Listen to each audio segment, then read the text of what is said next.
Across the UK, online and on DAB. Talk Radio. We have ways of making you talk. Talk Radio. Thank you, George. Lovely chat about Kirsty McCall as he was leaving. Iain Lee, late nights, Talk Radio. I've got a record player. I've got a phone line. That's it. Do you know what? I don't think I've got any Christmas music with me. But never mind. I don't know what records I brought. We'll just play some songs and chat. How's about them apples? 0344 499 1000. Late nights with Iain Lee. Talk Radio. Late night, Iain Lee on Talk Radio. We have ways of making you talk.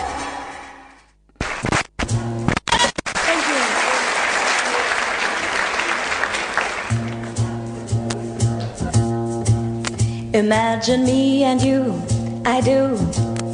I think about you day and night. It's only right to think about the boy you love and hold him tight. So happy together.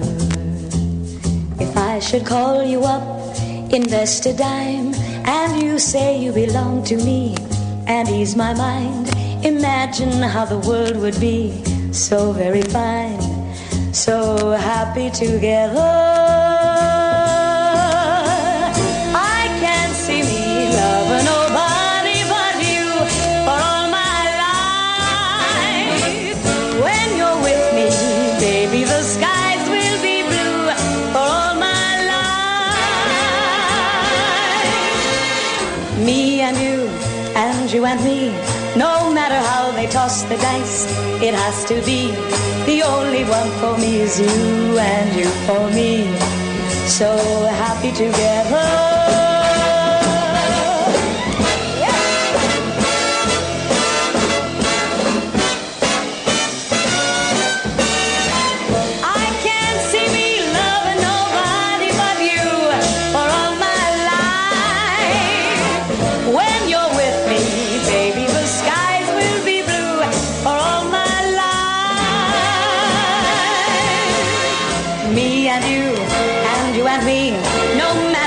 Toss the dice, it has to be.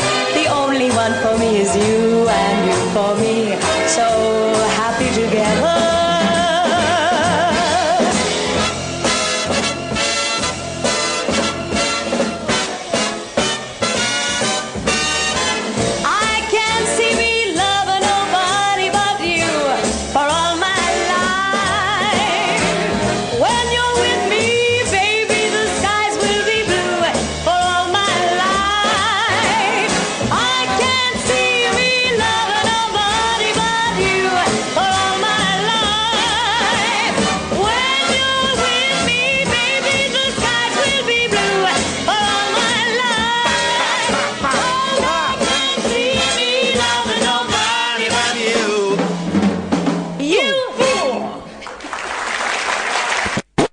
There we go. Beautiful. Good evening, dear listener. Merry flipping Christmas. Miss Christmas! We'll be in just 2 short hours. It'll be Christmas Eve. Isn't that exciting? So tonight's show is all about Muslims, Germany. No, it's Christmas. I've brought my record player in because the show on I've knackered the socket. Never mind. The show on New Year's Eve, which we need to talk about because I don't remember who we've invited to come to the show on New Year's Eve. So if you've been invited to the show on New Year's Eve, can you give us a call tonight because we have to give you specific instructions as they're closing off this street. Are you laughing at my antlers? Yeah, one slightly on the lob. Story of my life. Like my balls. Oh. Too much info. Christmas balls! Ah. So if you're coming to the New Year's Eve show, could you give me a call? I know we got John. I know we got Eben. I know that JP might be coming. That's 3. Valentina's not coming. Quitter. Was there anyone else? There was a fella last night. Joe. Is it Joe? Joe? No women. Well, that's Valentina's decision. Yep. But we need to, because basically they're closing off, we should have researched this before, they're closing off our street, so you need to either get here before 8 o'clock, or I need to meet you at some point and give you a wristband pass. Anyway, so 0344 499 1000. It's Christmas, What we've got... So, anyway, the New Year's Eve show, we're going to bring in a record player and play records. But I thought, well, I ought to bring it in tonight and test it out. And I thought, but I'm only going to play one song on the record player, because I don't want to ruin it. And then I thought, nah, sod it. Let's just play records and talk.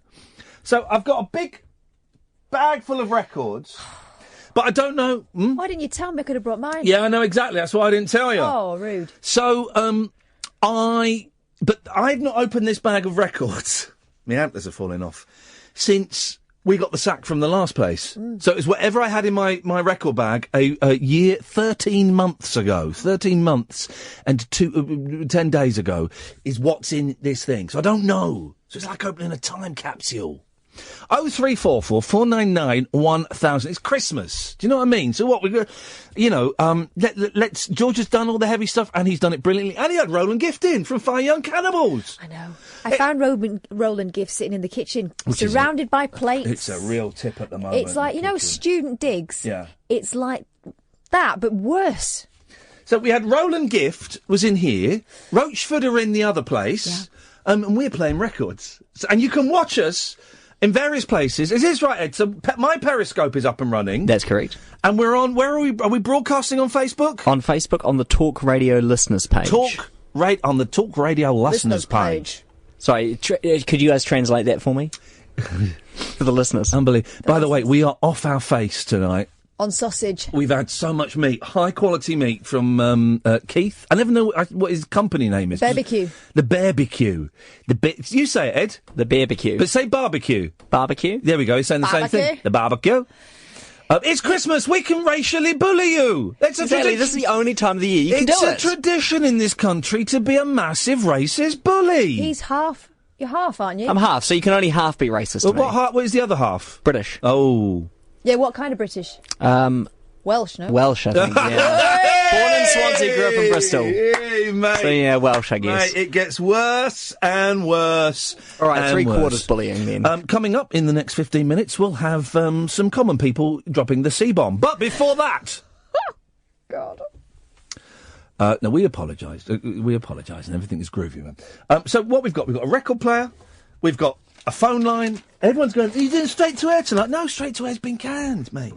It's been canned. But it doesn't really matter, because you can ring up and talk about what you want anyway. Edward, in fact, just leave your microphone open for the whole... Okay. Just leave your mic open. Even when I have to answer the phone? No! Okay. Well, that's just stupid. Was that buzzing again? He can't hear it. I hear it all the time in there. Turn your microphone off. Answer the phone call. 0344 499 1000 is the telephone number. Oh. It's Iain Lee's Christmas party. I haven't got a door. Who's that at the door? Ding dong. Who's that at the door? Oh, it's Mike. Hiya. Hello, Mike. Merry Christmas. I get a doorbell. Merry Christmas. I'm going to get a doorbell sound effect. Hang on a minute. I've got a doorbell sound effect. Hang on, I can do this. Hang on a minute. Go back out again, Mike. Go out, okay. Mike. Hang on a minute. Let's get, Oh, he's gone. Oh, hang on, where is it? No.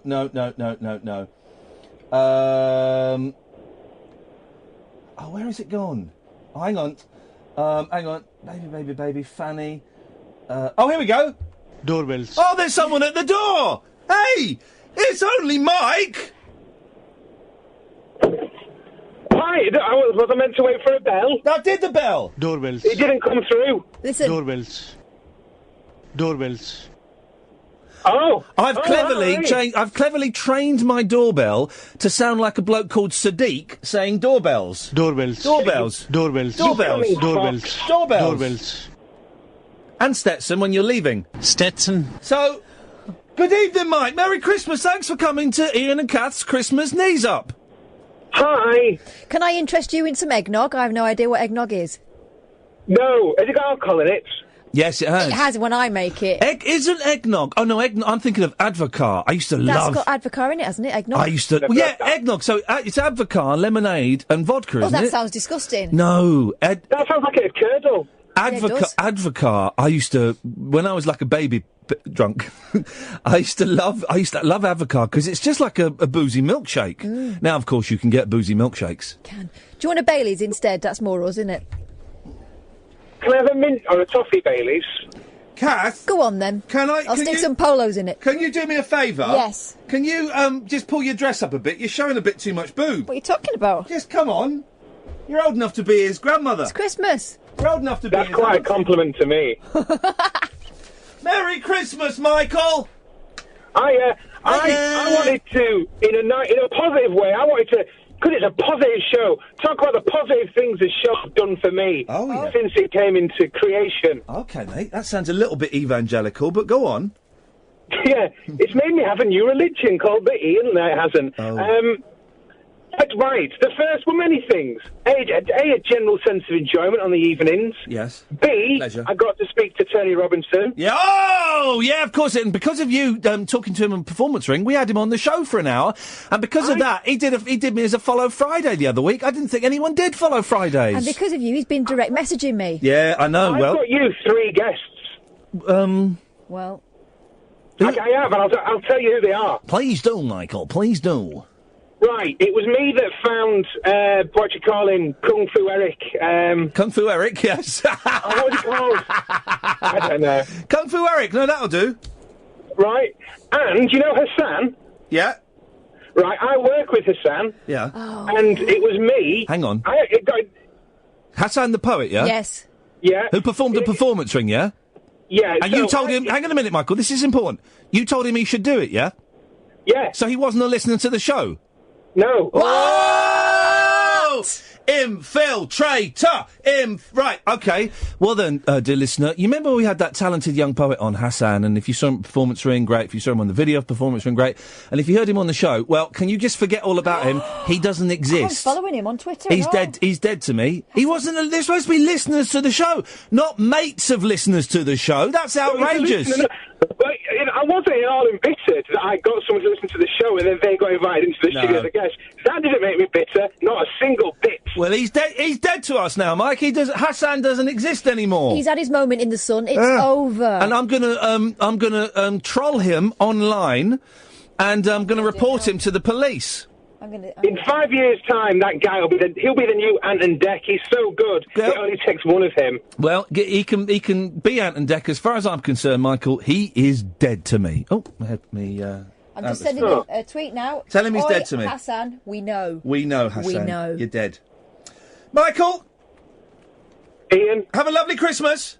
You too, bye! Peace and love, peace and love. It's going to be a peace and love show tonight. Christmas. It's flipping Christmas. We're going to be broadcasting on Christmas Eve. 2 hours' time. Actual Christmas Eve. I've got a box full of records. I've got a phone line. And you can watch us on Periscope. You can watch us on the Facebook. Let's keep falling off. How are you all staying up? Oh, you got them through like that? Yeah. All right, let's try It's that. like my first rodeo. Look at your antlers. That one's gone completely flaccid now. Oh. Do you want me to straighten it up? Oh, 03. I don't think you could.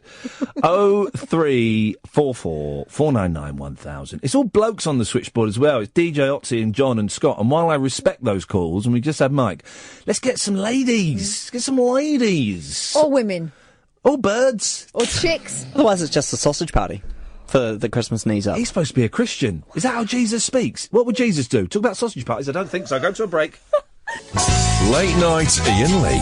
Unfiltered night talk with the original king of unconventional conversation on Talk Radio. We have ways of making you talk. I don't want to put a downer on everyone, but I don't want to put a downer on everyone, but this is important, okay? Because it's coming from TMZ, which is a site that's generally pretty good at this. You've got it, Catherine. Let's give people the bad news, but we don't know quite how bad it is yet, so don't panic. Well, TMZ are saying that Carrie Fisher has suffered a massive heart attack on a plane from London to Los Angeles. And there are some people here. Anna Akana, who has a blue tick, actress, cat lady, the internet. Now, she appears to have been on the plane at the time. Oh.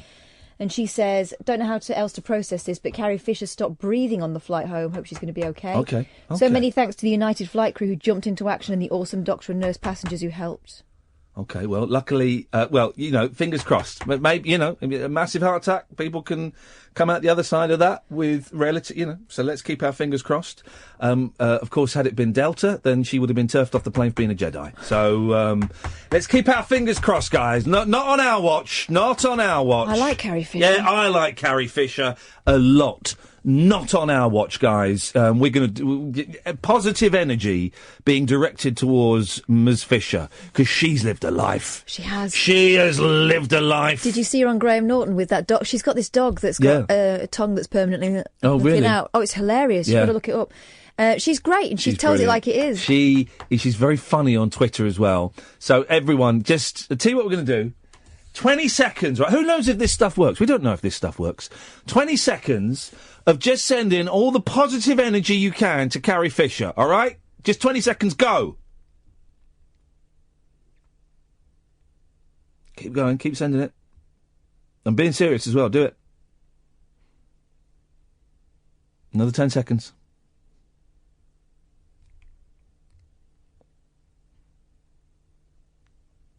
Beautiful. No one's allowed to check out on our watch. No one's checking out on our watch tonight, guys. Christmas party. Let's stop talking about it now, because you know about the curse. No, well, I think we may have just Christmas magic. No one's checking out on our watch on Iain and Kath's Christmas Knees Up. Hang on a second. I think I can hear doorbells. Yeah, somebody at the door. It's Scott. Evening, Scott. Hello. Hello, Scott. Merry Christmas. Merry Christmas to you too. Now, when you say you two, do you mean you two T-O-O or you two T-W-O? Are you talking to me and saying as well as, or are you talking to me and Kath? To you and Kath. Okay, beautiful. To you two then. Nice one. Yeah, two. Nice one, Scott. What you got for us, Scott? I'm looking forward to Christmas. Yeah, what are you going to be doing Christmas? We have our neighbour coming for Christmas dinner. Oh, now, nice. Is it a nice neighbour? And my auntie's tomorrow. Beautiful. And we have all our family here in the evening. Now, when you say all your family, how many people are going to be there, Scott? About 10 of us. Flippin' heck. And what is your Christmas... is this Christmas Eve or Christmas evening itself? Christmas Eve. Right. And what will happen, Scott? Will you all watch telly? Will you play, charades? What's going to happen? We watch telly and eat nibbly bits. Lots of giggling. Yeah? We all get a bit tipsy. You get a little bit tipsy, you see. Yeah. No fighting, though. No fighting, Scott. It is the season to be jolly. Tra-la-la-la-la-la. Is it tra-la-la-la-la or fa-la-la? Together. Yeah, exactly. And what are you hoping to get for Christmas, Scott? I'd like Honey G's new album. You'd like what? Honey G's new album. Honey G's new album. Oh, you are joking. Is this a prank? Who put this muppet through? Is this a prank call, Scott? No, it's not. You want Honey G's album? Yeah. Well, why? Don't you like music? I do love music. Who's that cackling in the background like a drunk banshee? It's my dad. That's your dad? Your dad's got a very high laugh. I agree with him. He agrees with me. He agrees with me. Yeah, good. Because dads speak the same language, Scott. Our kids may be different ages, but dads speak the... Merry Christmas, Dad!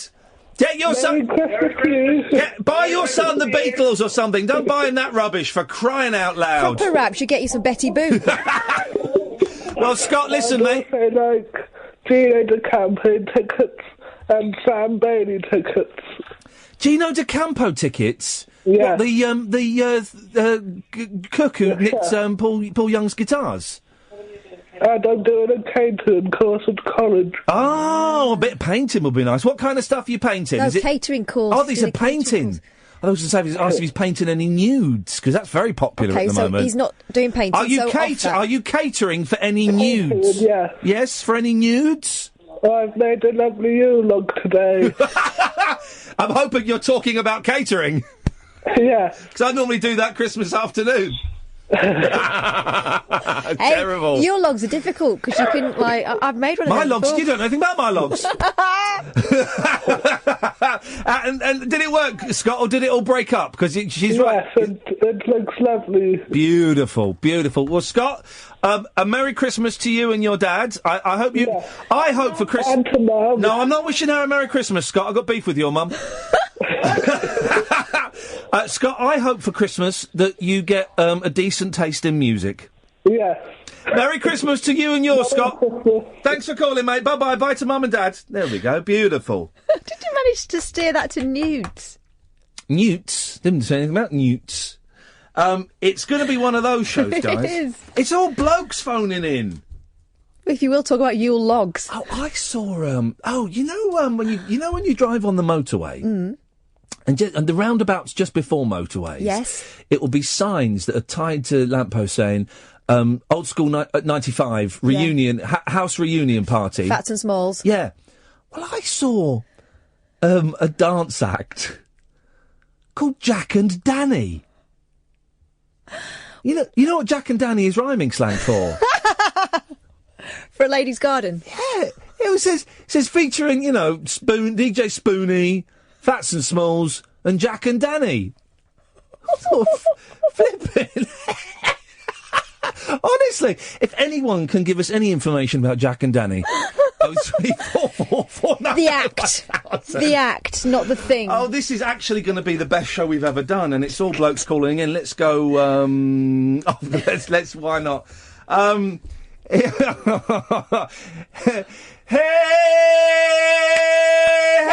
baby. Ooh. I wanna know if you'll be my girl. Dun, dun, dun, dun. Hey, baby. Ooh. I wanna know if you'll be my girl. 1, 2, 3, 4, 5. Hey, baby. Ooh. Join in, Gatford. I wanna know if you'll be my girl. Just Gatford. 1, 2, 3, Gat. Hey, baby. Ooh. I wanna know if you be my girl. If you'll be his girl. Bum, bum, bum. Just Grumpy Jamie. Hello, mate. No, just sing. Hey, baby. Ooh. I wanna know if you'll be my girl. If no, you'll married. be his girl. Now, Manny. Wagwan. Sing the song, man. Sing what song? Okay, now it's John. Hey, baby, is that right?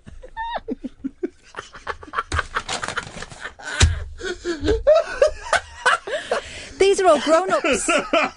Grown-up people. Oh, dear. DJ Ötzi, Merry Christmas. Season's greetings, Ötz. Hey, guys, how you doing? How goes it? Season's greetings to you from Austria. I'm using my mum's phone tonight, so hopefully things are a little bit better with regards to the quality of my phone call. Does your mum know that you're making international telephone calls? Do not tell anybody about this. This is between me and you, man. Okay? Right, listen, me and you in the year 2000, we got together. Yeah, in Austria. And I told you to record Hey Baby and get a thing to go on your head and a beard. Hey, you know Jack and Danny. Oh, hang on a minute. Doorbells. There's DJ Ötzi at the door. Hello. Hey, how you doing? I brought some avocado for snowballs, man. I'll take care of that. Snowballs, that was it. How do you make a snowball, DJ Ötzi? Well, you use avocado. Yeah. Obviously, because I brought it with me, man. Okay, man. And also some lemonade. Yes. And what's it? The avocado's got vodka and egg in, hasn't it? I don't know what it is. It's yellow, man. I love it, man. It's great. Don't eat the yellow snow, DJ Ötzi. As long as it's a snowball with the avocado, it doesn't matter, man. You got to enjoy yourself. It's the Euro Party Pop Prince. I'm in the house. The party is started right now, man. Let's do this. Hey. Hey, by the way, everybody singing my song made me feel so happy inside, like the warm feelings tonight. Thank you so much. Live from Austria. Thank you. You're a party princess. Thank you. Thank you, Auntie. Take care, man. Merry Christmas to you and your mum. I don't think I can keep this up for 3 hours. No, we've had way too much sausage. It's exhausting. Oy. Let's go to Grumpy Jamie. Oh, hang on a minute. Doorbells. There's somebody at the door. Let me open it. It's Grumpy Jamie. Hello, mate. Hello. He's still grumpy as ever. Yeah. Always. Always, Grumps. What you got for us? Where do I get these tickets for Jack and Danny? Well, they're doing a New Year's Eve back to old school 95 with DJ Spoonie and Shakademus and Pliers. Can I just say, when did 95 get old school? That was like yesterday. Yes, I know. Doesn't it, though? Doesn't it? It does. Doesn't it, though, Yeah. Grumpy?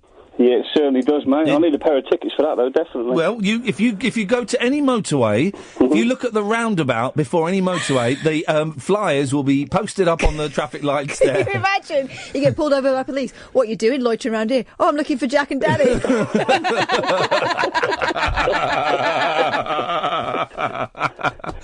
Oh, dear. Well, they sound like a fun pair. We've had some requests, but we're going to carry on anyway. I love that joke. Someone asked, have you got the, hang on, where is it? The Tijuana Sound of Brass vinyl LP. You should have, I remember you playing that. It should be still in here, but I don't think it is. No. I've gone all artsy with this. Oh, what happened? No. Sorry, guys, I've not brought any of the... New Year's Eve, it's happening. New Year's Eve, I've actually got some good music in there. I'm going to bring mine and all. Yeah, New Year's Eve, we'll have the Tijuana Sound of Brass, we'll have all of that rubbish. It's going to be absolutely staggering that they're going to allow that to be broadcast. Jamie, what do you want to bring to the Christmas party?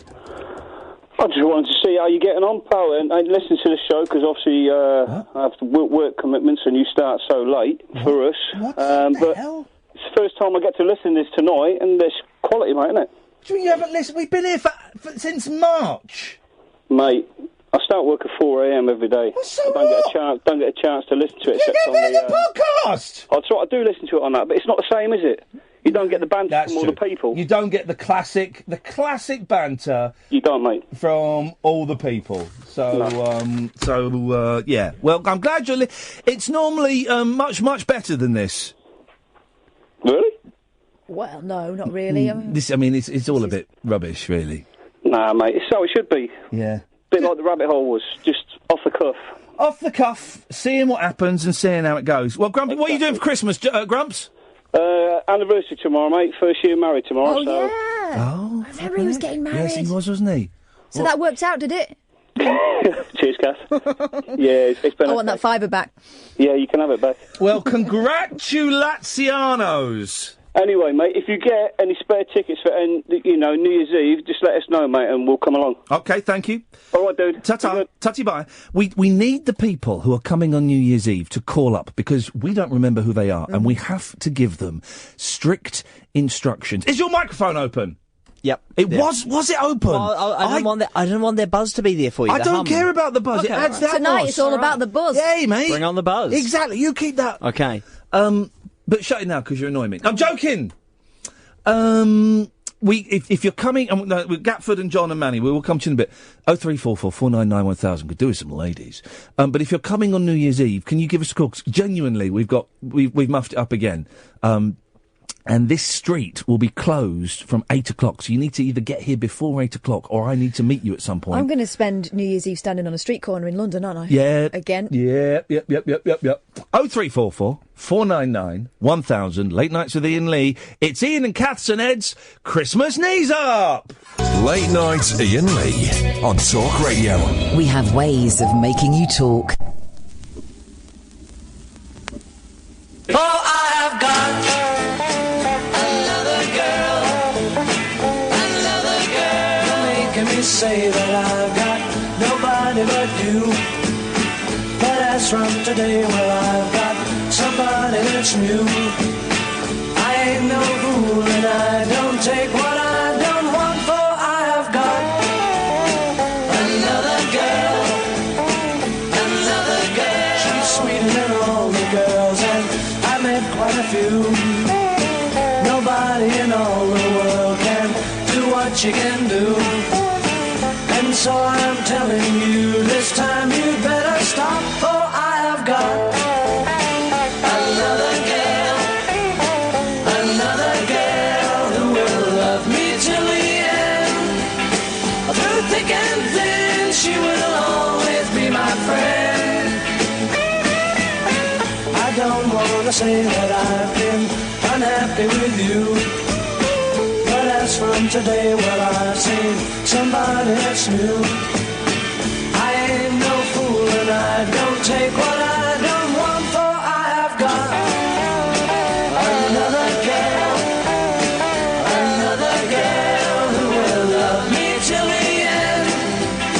Through thick and thin, she will always be my friend. I don't want to say that I've been unhappy with you, but as from today, well, I've seen somebody that's new. I ain't no fool and I don't take what I don't want, for I have got another girl.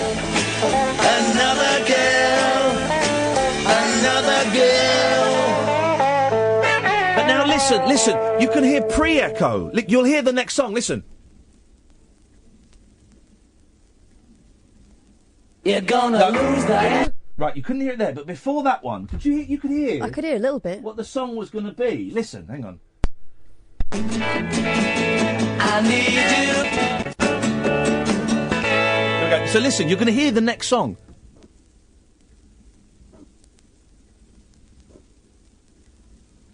There. There. 0344 499 1000. It's a party. That was a good fact there that you just gave us. Thanks very much indeed. Can we expect more of those? Doorbells. Oh, sorry, we've not got time to talk. Danny's on the line. Good evening, Danny. Danny's at the door. Good evening, Danny. Merry Christmas. Yeah, it's Danny. Unfortunately, my associate Jack wasn't able to. The schedule didn't work out for the conference call as planned. That's unfortunate. Bad luck. You'll get some lip from me. We'll see how the party goes. But yes, lip is always appreciated. Yeah, I'm the fella that you forgot about that got the final golden ticket. There we go. On Wednesday. Did he? I remember you because we were talking to you in the sort of pub bit, weren't we, next to the door? You said he was called Jim. Yeah. No. When we were talking about it before the show, thought it was Joe, which is close enough to Jack. Jack, yeah, see. All right. I'm nearly 40. I got the first letter right. That's a bonus. Danny, tell us a little bit about yourself. And by about yourself, I mean, what do you look like? Tall, not quite as tall as you. I usually wear a beret. I've got longish hair. Yeah. Okay, fine. Kurt Cobainish. I'll go with that. Not as tragic, I hope. No. Wasn't that sad? Wasn't that sad? What a talent. What a talent. What a talent wasted. Tiny fella, 5'2". Tiny wee fella. Wee fella, but a giant. Sure, yes, he was that short. 5'2". Pretty sure of it. I'm pretty good with my celebrity heights. Al Pacino, 5'1". That is a fact. Oh. Okay, Danny. Here's the deal, right? Mm-hmm. If you're coming, right? Yeah, I'm still planning on it. Can you send me an email? Because what I'm going to do is I'm going to send you my number because it's going to get complicated, right? But basically, this street is going to be shut off on New Year's Eve from 8 o'clock. So you need to either get here before 8 o'clock. What time's the show is starting an hour early? It's at 9 o'clock. 9. Or I need to. Whereabouts are you based? Kilburn. All right. Or I need to meet you at some point and give you a wristband. Or yeah, we get everyone to meet at the end of the street at a certain time, and I give the wristbands out and go and collect them. Oh God! Now it's getting so. Why hadn't you thought of this before? What, you hadn't thought of anything before? So why are you blaming me for this? 8:30 then? Are you saying? Could do that, couldn't right, Danny. Yeah. You need to send me an email. At your Iain@iainlee.com. Yes, but what I'm going to do is I'm going to... Right, hang on a minute. I'm going to hand you back to Ed. Ed, you're going to give the golden... Gosh, it's so complicated. I don't actually know where they're going to close the street. This is the problem, isn't it? You're such a... You're going to give every person who calls with the ticket, they're going to need to email me, but you're going to need to give them a secret password. Okay. Okay? But I'm not going to... Don't... You're looking at me to tell you what the password is. No, I'll guess the password and make it up and... What have you guessed? I'm not going to tell you. Okay, well done. Well done. I like it. Aha. Give Danny the password. Yep. And then when you've given it to him, tell me and I'll finish. So give him... Go on. Okay. Ed, it's like working with Ed. It's like it's impossible. It's just ridiculous, isn't it? Everyone like, oh, it's so nice. He's nice, but it's hard work. Yeah. 0344 499 1000. It's Iain and Kath's and Ed's Christmas party. Danny's come back after having a snog with Ed round the back. Good evening, Danny. Did you get the password? Yep. I'm just writing it down. What am I supposed to do with this password? Well, include it in the email you send to me so I know it's you. Okay, in the subject line or in the body, or does it matter? Just put it in there and say the password is, right? Okay. And then, because I'm going to send you my phone number. Okay. What is it? What are you doing in here? Charger. Unbelievable. I know. Unbelievable. And do you want me to do this? Do you want me to leave this till after Christmas, like around the 29th or something? You'll forget. Do it now. Do it now. Do it.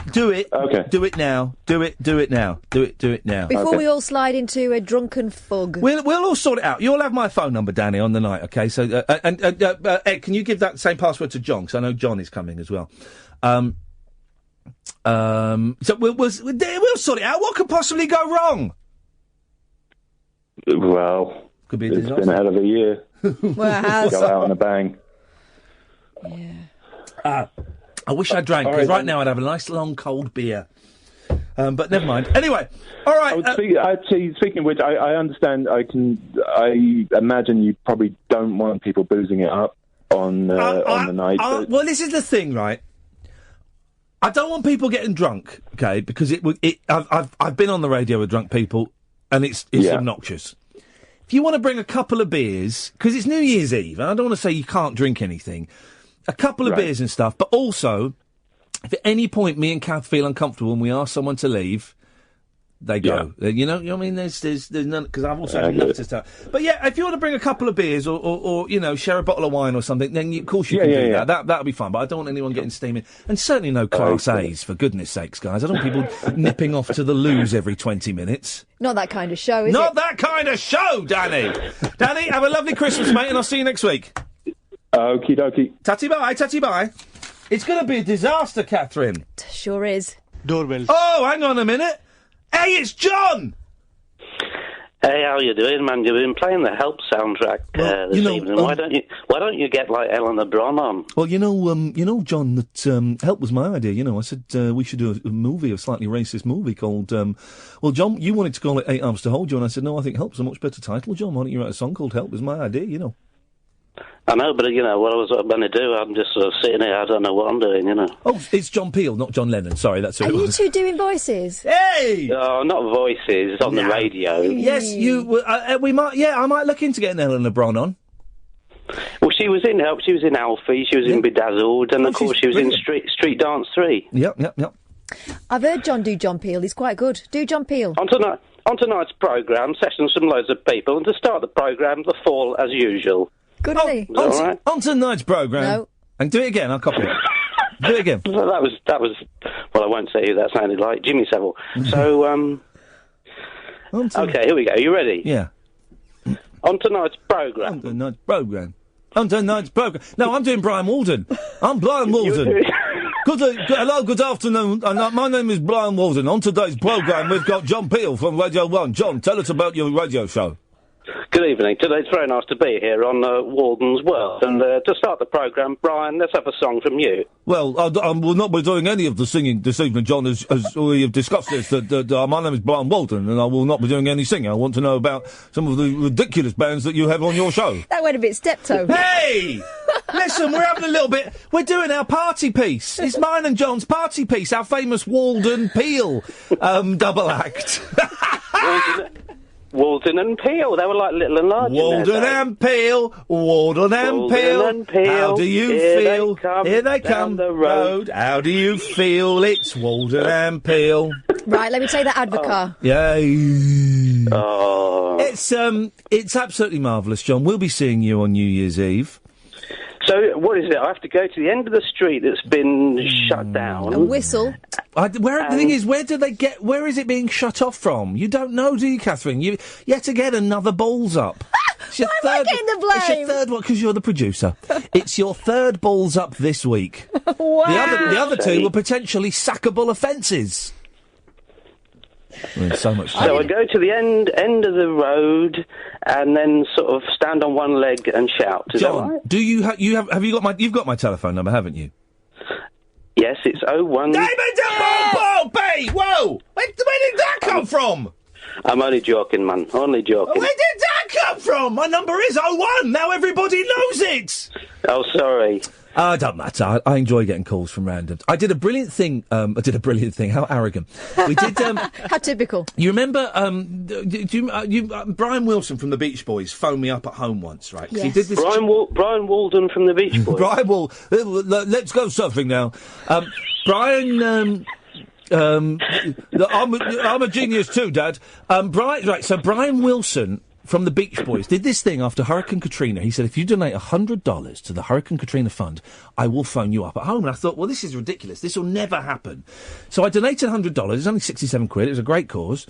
And I put down some really strict instructions on what numbers I would be at for the next 2 or 3 weeks. Thought nothing of it. And then that evening, about 3 weeks later, my then girlfriend walked in and said, there's a guy on the phone asking for Lane. And he says he's Brian Wilson. And I was like, oh, and it was Brian Wilson. And Brian Wilson did, and you chatted to him for 5 minutes, and you were allowed to chat, and there was kind of a thing, you're allowed to ask a question, right? And it inspired me for what is, I think, one of the greatest radio features that no one ever talks about, right? Where people would, when I was at LBC, you may remember this, John, I don't know if you were listening then, people would email me in with their telephone numbers, and at random, me and Chris, my producer then, would go through it, like, weeks later and go, oh, John has sent us his telephone. He wants to call me up, and they could ask one question, and I would have to answer it honestly, right? And then we go in about 2:00 in the afternoon and phone them up, and if they didn't answer, we left a message saying, well, you missed your chance, never mind. And if they answered, we would chat, and I'd say, right, you're allowed to ask me one question, anything you want, and we will answer it honestly. And one of the best questions I ever had was they wanted to know what drugs I'd used. Wow. So I told them, but what we did, what Chris did in his production genius is we bleeped it out, but we extended that bit to about 2 minutes with just me going, and bleep, and I've also done bleep, and it went on for ages. It was very funny, right? But the best question that I was ever asked was by a guy called Hassan, who used to phone in as the Ghost. Hello, this is the Ghost. And I phoned him up and I said, right, Hassan, what's the one question you want to ask me? Do you remember this, John? No. Okay. No, he's had a life. I said, what's the one? He said, I want to know what your mobile telephone number is. Oh! And the rules of the game were, I had to answer it honestly. Oh, no. So I gave him my mobile telephone number. Now, here's the thing. I said the mobile telephone number completely clearly. I didn't swallow any of the numbers. I said it clearly. By pure coincidence, and I swear on my life this was pure coincidence, there was like a blip on the line on one of the numbers, right? But it was only one of the numbers.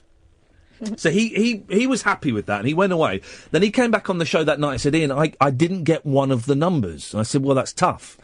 So it was only one number, so there were only 10 possibilities, right? Cue a week later, I'm sitting at work and my phone rings. Hello? Hello? Is that Ian Lee? No, I don't know. Ian who? No, I don't know what you're talking about, mate. No. Oh, he would know it was you, that accent. I know. And he went, oh, I'm sorry. Okay, bye-bye. And so he was obviously phoning through the 10 possibilities. And he phoned up that day and he said, you didn't give me the right number. He said, because I phoned the 10 possibilities, not one of them was yours. I said, oh, wasn't it? And he never called again. But I thought that was a lovely, lovely moment. Imagine doing that on British radio. What an idiot. What an idiot. Go on, John. Sorry, you were going to say something. But what did you say to Brian Wilson? Oh, Brian Wilson. You choked, didn't you? I choked. First of all, I was so overcome with emotion, right? And he was chatting very lucidly, and you could hear his wife, Melinda, in the background was kind of gently coaching him, and he asked what I did, and at the time I was still calling myself a comedian, and he said, "Oh, that must be great, making people laugh and bringing a lot of joy to people." And then he said, "What is the question you want to ask me?" Now, of course, I wanted to know about his relationship with Dennis, about how he got on with Mike Love, about all of this stuff. And do you know what I asked him, John? Go on, what did you ask him? What's your favourite Beach Boys album? Oh no! Idiot! And as I'm saying it, I'm thinking, why are you saying these words? Why are you saying he's going to say Pet? It's Pet Sounds, Ian. I know it's Pet Sounds. You always say Pet Sounds. So that's why I asked him. I totally wasted that opportunity. But still, it was brilliant. And I put we chatted for about 7 or 8 minutes, right? And then you could hear Melinda say something in the background. He said, "Well, Ian, I've got to go now. It's been a real pleasure talking to you." And he may have even been reading it. I don't know. But it was a joy, and I just thanked him for the music. I thanked him for the call. I put the phone down, and my girlfriend came in, and I burst into floods of tears at the sheer joy of having... Because then he was still quite reclusive. You didn't really see a lot of him. At the sheer joy of having one of my absolute heroes, a man, when I used to go to Beach Boys concerts in the 80s and 90s, I would pray he would be there. He never, ever was. He phoned me up at home. And my girlfriend had to take me for a walk around the block to get some fresh air because I was hyperventilating. Oh, meanwhile, in America, Melinda was doing the same thing. This is weird. He actually answered one of my tweets once. Did he really? Well, yeah. Is it him? It'll be her, won't it? It was like some sort of manager saying, "Oh, if you tweet Brian, he'll answer your questions. Ask Brian." You know, it was one of those things. Well, what did you ask him? Please tell me you said, "What's your favourite Beach Boys album?" I said, "What's your favourite Beach Boys album?" He said Sunflower. So hey! What did you ask him?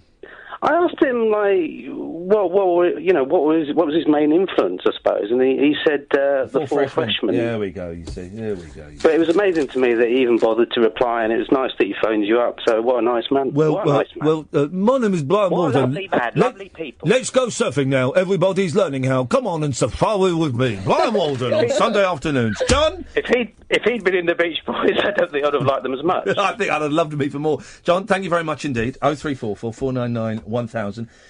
Is your microphone open? Yeah, I just turned it off because I thought you were going to go to a break. No. Oh, have we missed a break? Yeah, we've still got a break to go. Oh. The radio show for people who know the best part of the day is the night. Late night Ian Lee on Talk Radio. We have ways of making you talk. Evening, dear listener. Merry Christmas. Ian and Kath and Ed's Christmas knees up. Woo! Was that your knee going up? Was that forced jollity? It was a woo, and then I hit the table, and it was like, woo! Oh, that's a bad fail. You can listen to us, of course, online and on DAB and on the smartphone app. You can watch us. We're streaming on 2 places. We're on Periscope, periscope.tv/Ian Lee. We're also on the Talk Radio listeners page, who've been absolutely brilliant to us over the past however long we've been broadcasting. So thank you, Lee, and everybody who does that. And also, as a cheeky little Christmas bonus, you know... I've held Matthew, who records all the shows for us. Yes. And he's not been putting any of the full shows up because I asked him not to. Yeah. He's putting them all up tonight after 1 o'clock. Lad. There we go. You see, there's your Christmas present, guys. After 1 o'clock, boom, they're all going up online. So that's next week sorted. You sad cases, or you could maybe get a life. I don't know. But we just sitting here. I've got a record player, genuine record player. Let's show it to the periscopers. There we go. Playing. It's not playing now. I've not got any of my beds with me. I thought I forgot to bring them, but never mind. This was a practice for New Year's Eve, so it doesn't matter if we've got it. Doorbells. Oh no! Who's here? Whoa! Hey, it's Gatford. Merry Christmas, Gatford. Merry Christmas, Ian. No, just because I've got a beard, don't do the Santa joke. No, we're not doing the Santa joke. We're just saying Merry Christmas, you miserable git. Who let Scrooge in? Who let the Scrooge in? Who let the Scrooge in? Who? By the way, Flaccid Antler's a good name for a band. Flaccid Antler, yeah. By the way! Yes. What's that? Nothing, go on. Oh, what's this? Oh, look. Oh, I found some singles in here. I found a squash single. Go on, you keep talking, I'm just going to look through my records. Oh, okay. Oh! Uno. Just found me cut me Uno cards. We're going to play Uno on New Year's Eve. Okay. We're going to play Uno with the people that are here. Okay. But, with the people that are there, because you've tried it over the phone before, and it didn't quite work. Yeah, well, no, it didn't quite work. It worked brilliantly, you muppet. Well, I was in on it. It didn't work. Well, yeah, I've got an idea. Now that we're streaming and that, we could play Give Us a Clue. Hey, yeah, we can do charades. Charades. Charades. Charades. Charades. Charades. Charades. He's foreign, so it doesn't count. Or as my brother-in-law once called it, charades. I don't think he'd ever said it out loud before. That's charades! That's charades! No, it's charades. Oh, clearly. Here we go. We've got a classic album here, guys. Tony Bennett sings the great hits of today. Look at those flipping flares. Yeah, this is where it goes a little bit psychedelic. Carry on, Gatford. You were saying. Well, I wasn't really. I mean, it's difficult to know what to do when the lead presenter is trying to put a record on. Lead presenter? Wow. The only presenter. Hang on, have a listen to this. There we go. Have a listen to this. Okay, yeah. Oh, I've not plugged it in. Did I call Virgin Radio by mistake? Shut up. Shut up. Here we go.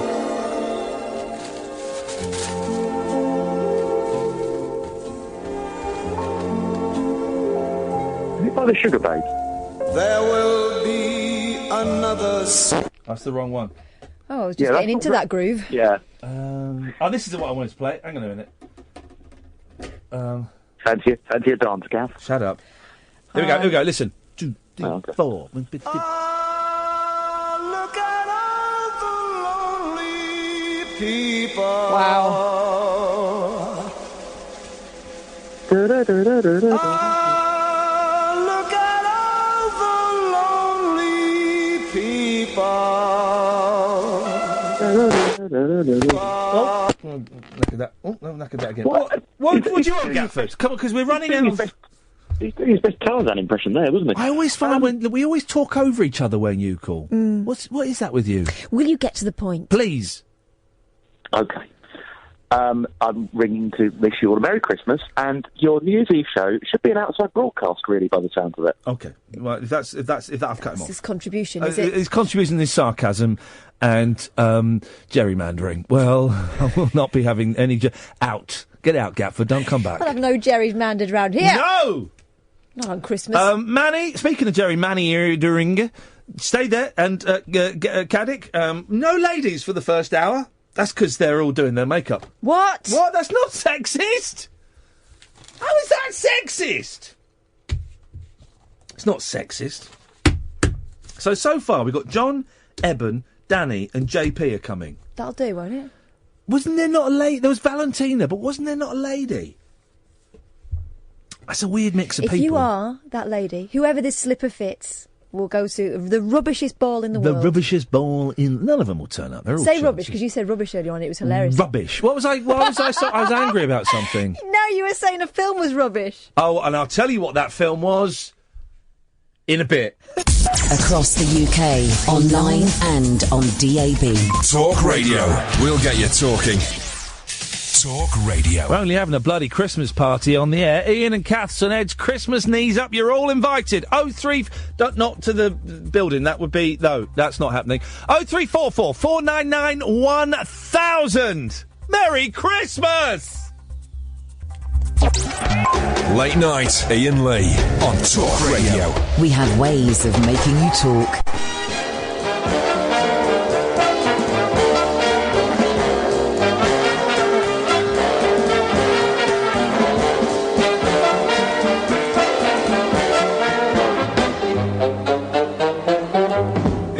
That's not loving me, then all I've got to say, God did make little green apples and it don't rain in Indianapolis in the summertime. There's no such thing as Dr. Seuss, Disneyland, and Mother Goose is no nursery rhyme. God did make little green apples and it don't rain in Indianapolis in the summertime. When myself is feeling low, I think about her face aglow to ease my mind. If that's not loving me, then and all I've got to say, God didn't make little green apples and it don't rain in Indianapolis in the summertime. There's no such thing as make-believe, puppet dogs and autumn leaves and BB guns. God did make little green apples and it don't snow in Minneapolis when the winter comes. When myself is feeling low, I think about a face aglow to ease my mind. If that's not loving me, then all I've gotta say, God did make little green apples and it don't rain in Indianapolis in the summertime. There's no such thing as Dr. Seuss, Disneyland, and Mother Goose is no nursery rhyme. God did make little green apples and it don't snow in Indianapolis when the winter comes. When myself is feeling low, I think about a face glow to ease my mind. If that's not loving me, then all I've gotta say, that's really loving me. I mean, that's love.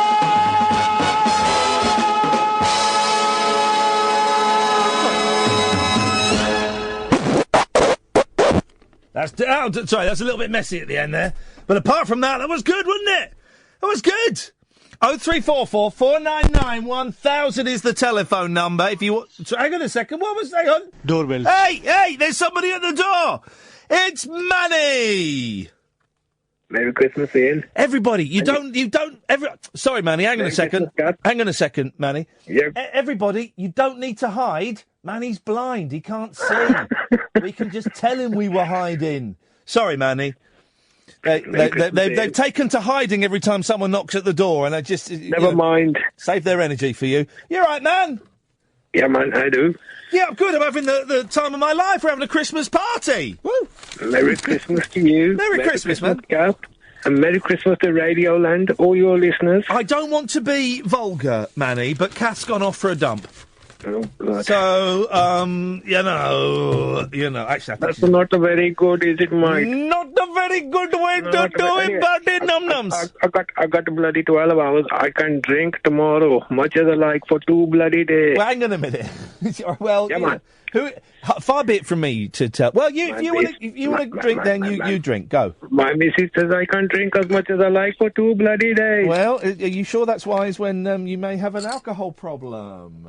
Oh, never mind. It's Christmas, man. It's Christmas. Do you know what? Yeah. I'm going to have a drink tomorrow, and a toot, and a smoke, and let's see how that ends up. Anyway, hope you have a good Christmas. Is that it? Yeah, we're gonna have a great time, man. We're gonna. I don't know what we're doing tomorrow.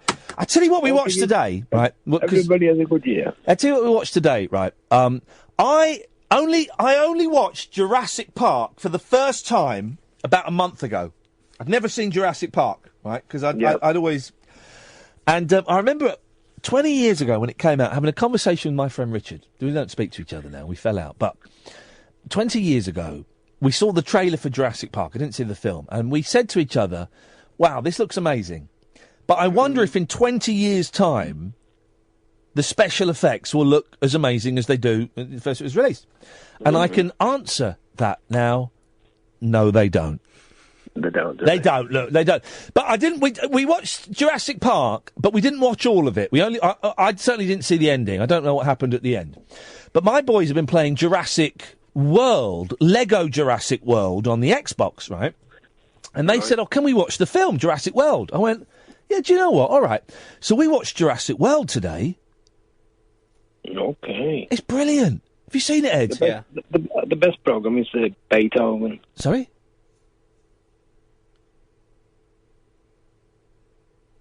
Huh? What? He's gone. He's gone. Have to wait for him till he's gone.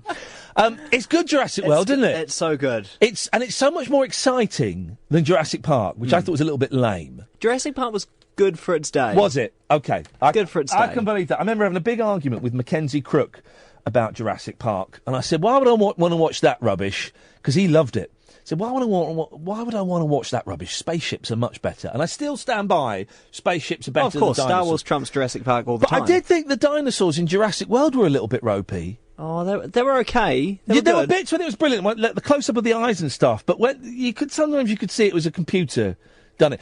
But did you watch it on a big screen or a small screen? Because that can make a difference. 42 inches?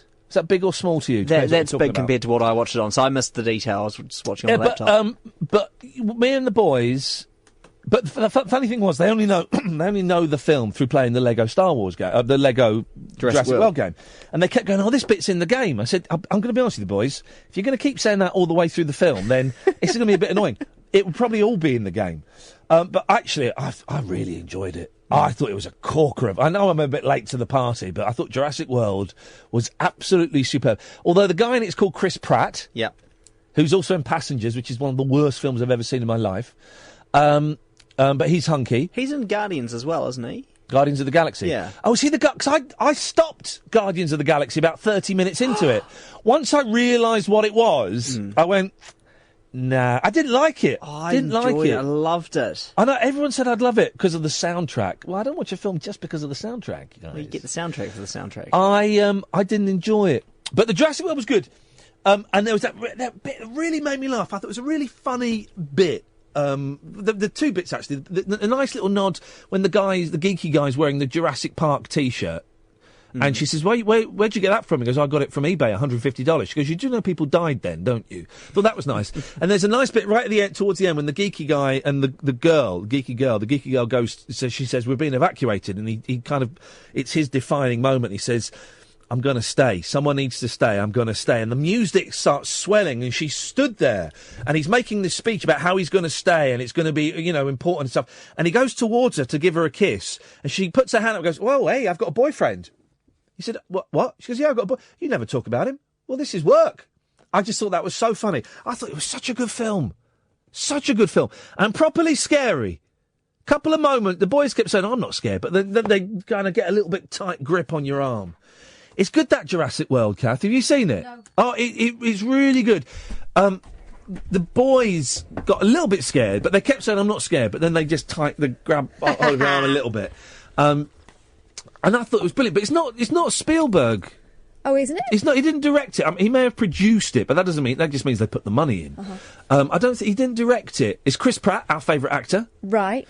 He's actually good in it, though. He is good in it. Oh, that Passengers. We never did deconstruct that on this show, did we? I feel bad being so mean, because people put work and effort into that. It costs a lot of money, clearly. Yeah. But I've never been that irritated by someone just running before. It's boring. It was so boring. And her swimming in that string vest. That was nice. Well, it went on for 2 hours. You could have told that story in an hour and a quarter. I was wishing them dead after about 20 minutes. The bit where they go into the engine room, which is massive. Spoiler alert, by the way, guys. What are we looking for? We're looking for something that's broken. Is it big or small? It could be either. Then he pulls a thing out. They actually say that. That's the line. Then he pulls a thing out of the wall. No. She goes, "Is it broken?" He went, "No." Next thing, "Is it broken?" "No." Third one, "Is it broken?" "Yeah, this is it." It's just, oh, for God's... It was awful. At least it was only the third one. It could have just gone on and on and on and on. The rest of it did. It was cack. The rest of it did. I mean, it really just was very, very tedious. Doorbells. Oh, hang on a minute. Sorry, guys. There's someone at the door. It's Kedeng! Hey! Kedeng. Hey, do you remember the song, Alan? Kedeng Kedeng. Kedeng Kedeng. Kedeng Kedeng. Kedeng Kedeng. Do you remember that? No. Do you remember... Oh, mate! Hang on a minute, Kedeng. There we go. Let's see if I can find it. Hang on a minute. What was it called? I think it was called Kedeng Kedeng. I don't know. Oh, do you not know this song, Kath? No, I think I know it's going to go. This was a massive... Kedeng Kedeng, right, was a massive, massive hit in... Here we go. Oh, Alan, stay there. Listen, this is a great song.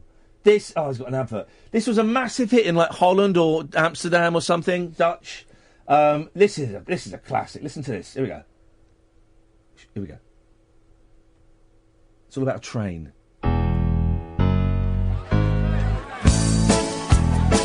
This is great. This is a great song. That train. It's got train rhythm. Kedeng, kedeng, kedeng, kedeng, kedeng, kedeng, kedeng, kedeng. Kedeng Kedeng, Kedeng Kedeng, Kedeng Kedeng. Kedeng Kedeng, Kedeng Kedeng, Kedeng Kedeng, Kedeng Kedeng, Kedeng Kedeng, Kedeng Kedeng. Een kilometerspoor schieten onder mij door. Ik ben op weg naar jou, want ik ben weg van jou. Vanochtend vroeg vertrokken in de luwte naar de nacht. En 10 minuten op de trein gewacht. Want die had wat vertraging en mijn god, daar baal ik van. Omdat ik nu 10 minuten minder bij je blijven kan. Ready? Kedeng Kedeng, Kedeng Kedeng, Kedeng Kedeng, Kedeng Kedeng, Kedeng Kedeng, Kedeng Kedeng. I don't like it. Kedeng Kedeng, Kedeng Kedeng, Kedeng Kedeng, Kedeng Kedeng, Kedeng Kedeng, Kedeng Kedeng. De trein raast alsmaar verder van station naar station. Ik kom op plaatsen waar ik nooit ben geweest. Kath, what you can't see is the angle of the camera. Yeah, what you don't know is he's got no pants on. Luckily there's a big microphone in front of him. Terwijl mijn hart steeds sneller gaat. Kijk uit het raam om te zien of zij everybody! Kedeng Kedeng, Kedeng Kedeng, Kedeng Kedeng, Kedeng Kedeng. This is DJ Ötzi. Kedeng Kedeng. Kedeng Kedeng. Kedeng Kedeng. Kedeng Kedeng. Kedeng Kedeng. Kedeng Kedeng. Kedeng Kedeng. Ik stap uit, kijk om me heen. En even voel ik mij alleen. Lick my what? Ik zie haar nog niet staan. Maar van achteren pilaar schijnt haar de gezicht. Voor mijn gevoel lijkt alles langzamer te gaan. En ik ren op haar af. Zij komt mij tegemoet. En achter ons vertrekt de trein. Omdat de trein nou eenmaal verder moet. Kedeng Kedeng, Kedeng Kedeng, Kedeng Kedeng, Kedeng Kedeng, Kedeng Kedeng, Kedeng Kedeng. Sing it, Alan! Kedeng Kedeng, Kedeng Kedeng, Kedeng Kedeng, Kedeng Kedeng, Kedeng Kedeng, Kedeng Kedeng. Sing it, Julie! Kedeng Kedeng. Not now, you idiot. Jij woont bij het spoor. En het s'nachts. Julie. Gaat het ritme door? Sing it, Julie! And Kedeng! Kedeng Kedeng, Kedeng Kedeng, Kedeng Kedeng, Kedeng Kedeng, Kedeng Kedeng, Kedeng Kedeng. Kedeng Kedeng, Kedeng Kedeng, Kedeng Kedeng, Kedeng Kedeng, Kedeng Kedeng, Kedeng Kedeng. Kedeng Kedeng, Kedeng Kedeng, Kedeng Kedeng, Kedeng Kedeng, Kedeng Kedeng, Kedeng Kedeng. Kedeng Kedeng, Kedeng Kedeng, Kedeng Kedeng. Kedeng Kedeng, keep going. Kedeng Kedeng, Kedeng Kedeng, Kedeng Kedeng, Kedeng Kedeng. Is he singing Keding-a-ling? Kedeng Kedeng, Kedeng Kedeng. We'll be back after these messages. Late night Iain Lee. On air and off the leash. On Talk Radio. We have ways of making you talk. I'll tell you what we're going to do. Can we do an experiment with Julie and Alan, right? So it's like it's the Christmas party, right? And me and Kath and Ed are the hosts, of course. But but sometimes we can't. Shall I take the coats up and put on the spare bed? Yeah. We can't be with everybody all the time at the party. So me, Kath and Ed, we're going to be off mingling with other people. So Julie and Alan, why don't you have a little bit of conversation? And we're not here, okay? So you just chat away. Away you go. Hi, Julie. Hiya. And so, what's your actual plan for Christmas Day? Well, my mum and dad and my brother Robert's coming down from Blackpool. And have you got all your presents sorted? Yeah, all the presents are wrapped up under the tree. And you want Santa's nice list or Santa's naughty list this year, Alan? Well, I've texted the big man back in July, and I think I'm on a nice list. And what's on the top of your list this Christmas? The box set of Heartbeat with Nick Berry on DVD. Really? Well, I reckon, I know the big man personally, I reckon you're with a good chance of getting it. Well, like I say, I texted him this list back in July. What's your best ever Christmas present you've had, Alan, ever in your life? It has to be 2001 when I got a pair of tickets for the Grand National at Aintree. And did you win your race? Well, I went with my mum, you see, because it was my first time ever to the National. Okay. Okay. I've got a question. Should we find someone else to mingle with? I'm just going to find someone else to mingle with. I've got to get myself a drink, Alan, all right? I'll speak to you later. Julie escapes out the bathroom window. Alan, do you really want the box set of Heartbeat for Christmas? Yeah, the first 7 series. The first 7? Barry! The first 7 series? Yeah. What? How many series are there in total? Well, it started in 1992. Yeah. And it finished in 2006. And it's probably about 18 series. But Nick Berry's only in the first 7? Yeah. Okay, well, and you say you texted Father Christmas in July? Yeah. What's his number? Well... Probably best not to give it out on the air. It's 000. Hey, Kath did a funny, guys. Kath did a funny. Oh, that... Well, Alan, I pray all of... Because Nick Berry, right? Nick Berry was a big star, right? He was lovely. And I bet he thought that when he quit Heartbeat, he was bigger than the series, and that would be the end of Heartbeat. Because he'd made the difficult transition from soap to essentially comedy. Heartbeat goes on for another 10 years. Nick Berry makes a pilot show about being a paparazzi photographer. Do you remember that? He had a beard in it. No. And that was it. No.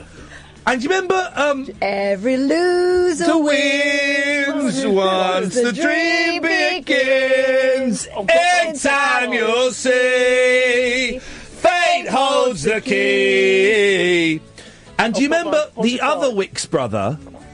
Yeah. He went in the hospital. He became a time traveller. Did he? He did a series called The Crime Traveller. No. And he went through time solving crime. No. Yes. Michael Finch.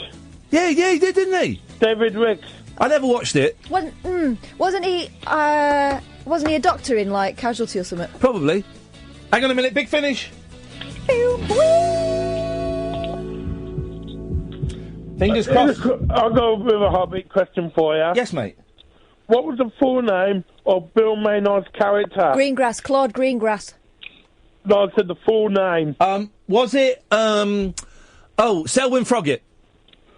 No, Claude Jeremiah Greengrass. Okay. He knew his middle name, wow. That's what you get if you get the box set. That's the... Well, Alan, I really hope all of your dreams, not all of your dreams, actually, because I bet some of them are really sordid, and probably illegal.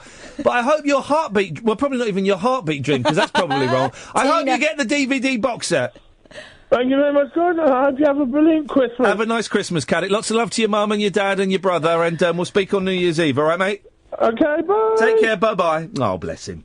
The Heartbeat box set, series 1 to 7. That's brilliant. Flipping it. Are you aware of Heartbeat, Ed?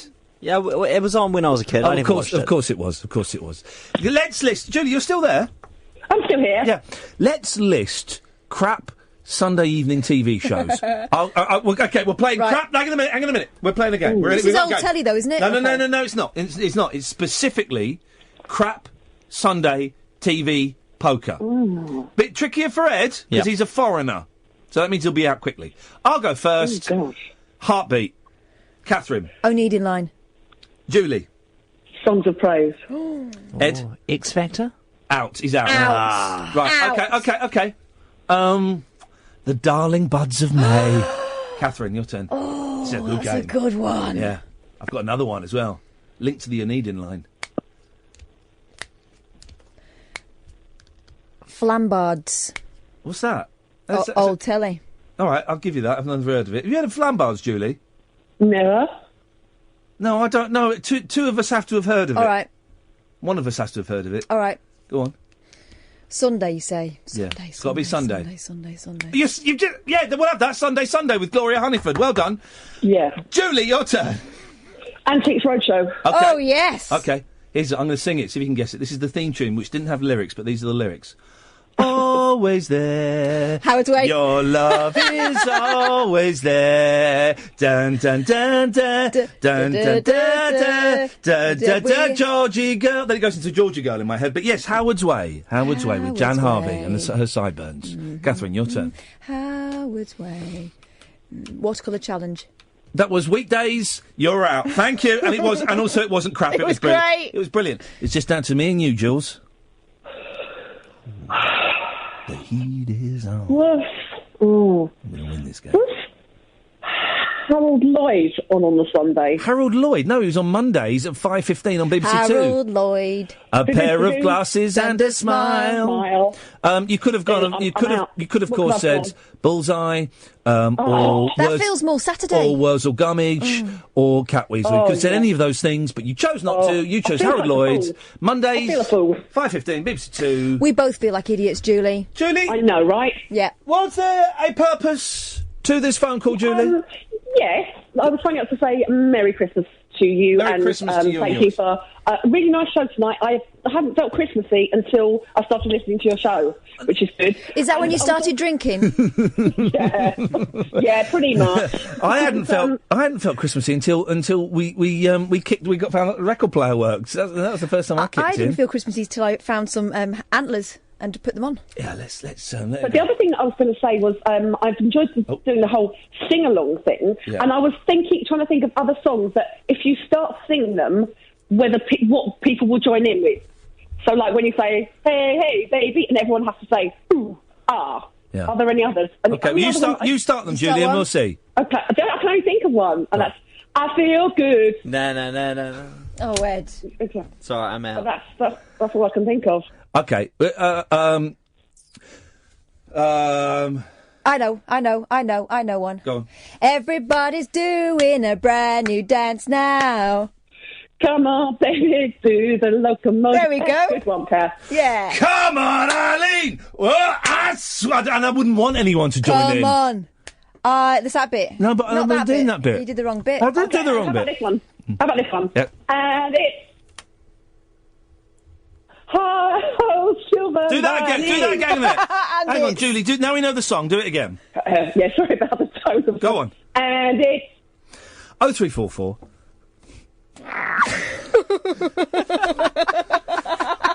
Poor Julie. 499. From the moment she came on the phone. 1000 is the telephone number. Julie there reprised the role that my mother does when we have family gatherings, which is just the butt of all the jokes. Julie showing why no other women have We can't work out why women don't ring. this evening. It's been a very poor showing on the part of the women. Good evening, dear listener. It's Iain and Kath's and Ed's Christmas party. We have a record player, we have some microphones, and we have a switchboard. That's your lot. 0344 499 1000. This is Talk Radio.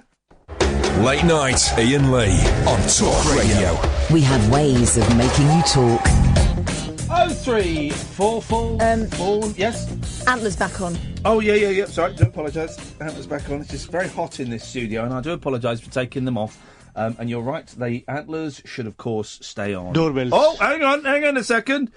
Hey, it's Eben! Driving Aston Martin V12 Vantage, but you probably don't know his sort of... Hang on. Are we interrupting your viewing? Eben, were you watching a TV programme while you're waiting on our doorstep? No, it's watching a YouTube video by a car video vlogger. What? While you were waiting on the doorstep? Yeah. That's millennials, that. That is millennials, isn't it? You can take have any downtime. My Christmas wish is that all people under 25 have their mobile phones stolen. And they're not by allowed older people. By older presumably. people, and they're not allowed to buy new ones. Let's see how they get on then. When I don't know, maybe they have to make phone calls and go to libraries And talk to people. Yeah. Stop sending pictures of their backsides. Merry Christmas, Eben. Merry Christmas, Iain, Kath and Ed. Don't speak to him. Why not? Isn't it funny how we're allowed to be racist on Christmas, the eve of Christmas Eve? That's when we're allowed to be racist. It's 2016, mate. We can do what we want. Hang on a second. Doorbells. Hang on. Doorbells. Wait, who's that? Wow. Hang on. Doorbells. Hang on a minute. Oh, no, it's... my screen's gone to cock. I'm going to... Keith! Oh, no, hang on a minute. Is this meaty, Keith? I've had to close my phone box. Anyway, Eben, what's your Christmas going to look like? I'm working on Christmas Eve. Ooh, Deliveroo? Yeah, I did my first shift today. How'd it go? 6.5 hours. But the first 2 deliveries were fine. The houses were literally 8 minutes away from the restaurant. Yeah, beautiful. But the third one was up a massive hill in quite a dodgy area in Swansea. Yeah, and I was 7 minutes over the time I was meant to be. Ooh. So what happened? No, I'm hoping it should be fine. The restaurant gave me a phone call saying, "Oh, where are you?" The customer's phoned. Oh, Eben. Did any of them give you a tip?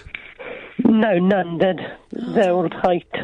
Here's the thing. I don't think you're going to get a tip on Deliveroo. I don't think people know to do it. No, I don't think they do. No one.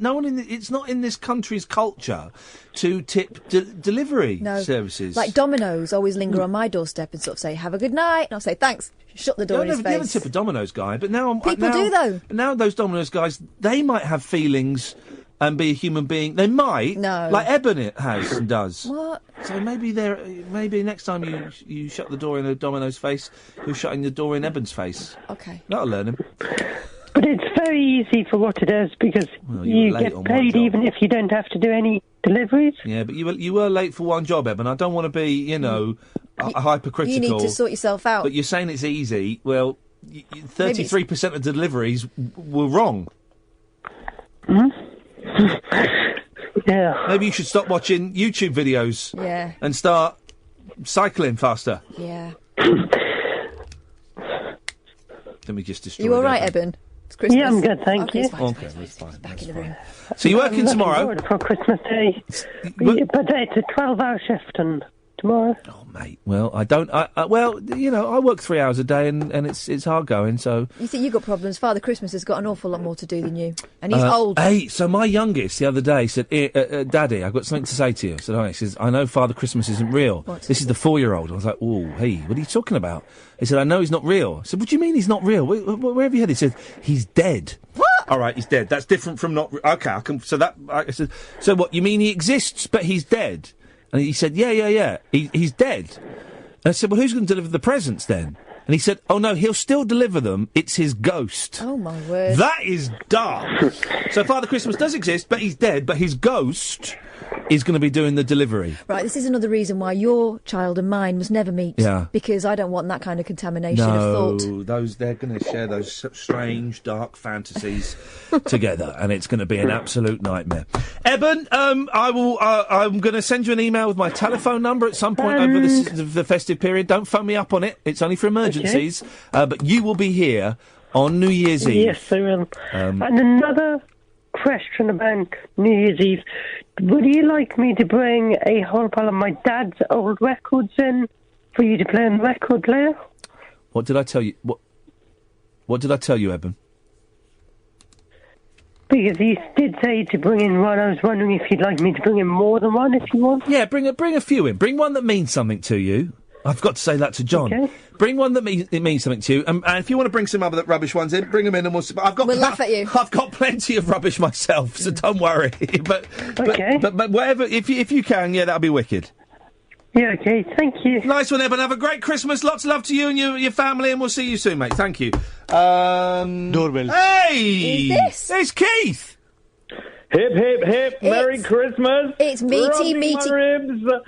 And all the other bits as well. Keith has filled me up with his meat tonight. And me, I've had Keith's massive sausage. And Ed even had a bit of Keith's meat, didn't you, Ed? Well, Iain walked in here with Keith's sausage in his hand and just offered it to me. Yeah, and he was straight down on it. And how was it? All over it. It was good. Cundy saw your sausage but didn't like the look of it.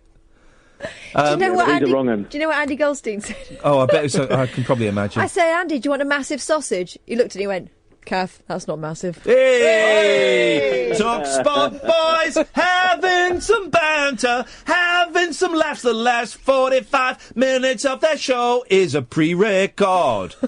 I think he was making a Willy joke. I don't know. Keith, your meat was appreciated. It was devoured. There was silence reigned in the office while we ate it. We think it may have been laced with either speed or LSD because tonight's show has certainly been sparkier than we were expecting it to be. Do you know what? As well, I enjoyed the brioche bun. Yeah, do you know what, Kath? That's actually a milk roll. I mean, it's close. It's still an enriched dough, But instead of being enriched with butter, it's enriched with milk. Which That explanation I find gives it a little bit more kind of hold to it. That explanation has just made me enjoy it all over again. If you want to know, if you want to sample the meat yourself, then at Bear BQ, is that right? At the Bear BQ. At the Bear BQ on Twitter. It really is very, very dirty, delicious. Once tried, never licked. Oh, what? It was lovely though, mate. Thank you. You're very, very kind. Hey, do you know what? You're so welcome. You know, I've had a tough couple of days down on the mean streets of Bermondsey. It wasn't selling. It wasn't. It was a new boozer, was it, or something you were working at? Yeah, there's a new boozer down there, and I'm sort of helping them out with a little bit of street food. And yeah, you know, I'm going to be there on New Year's Eve as well. And yeah, you know, it's early days, really. That's all I can say. But for the boozer, was it quiet?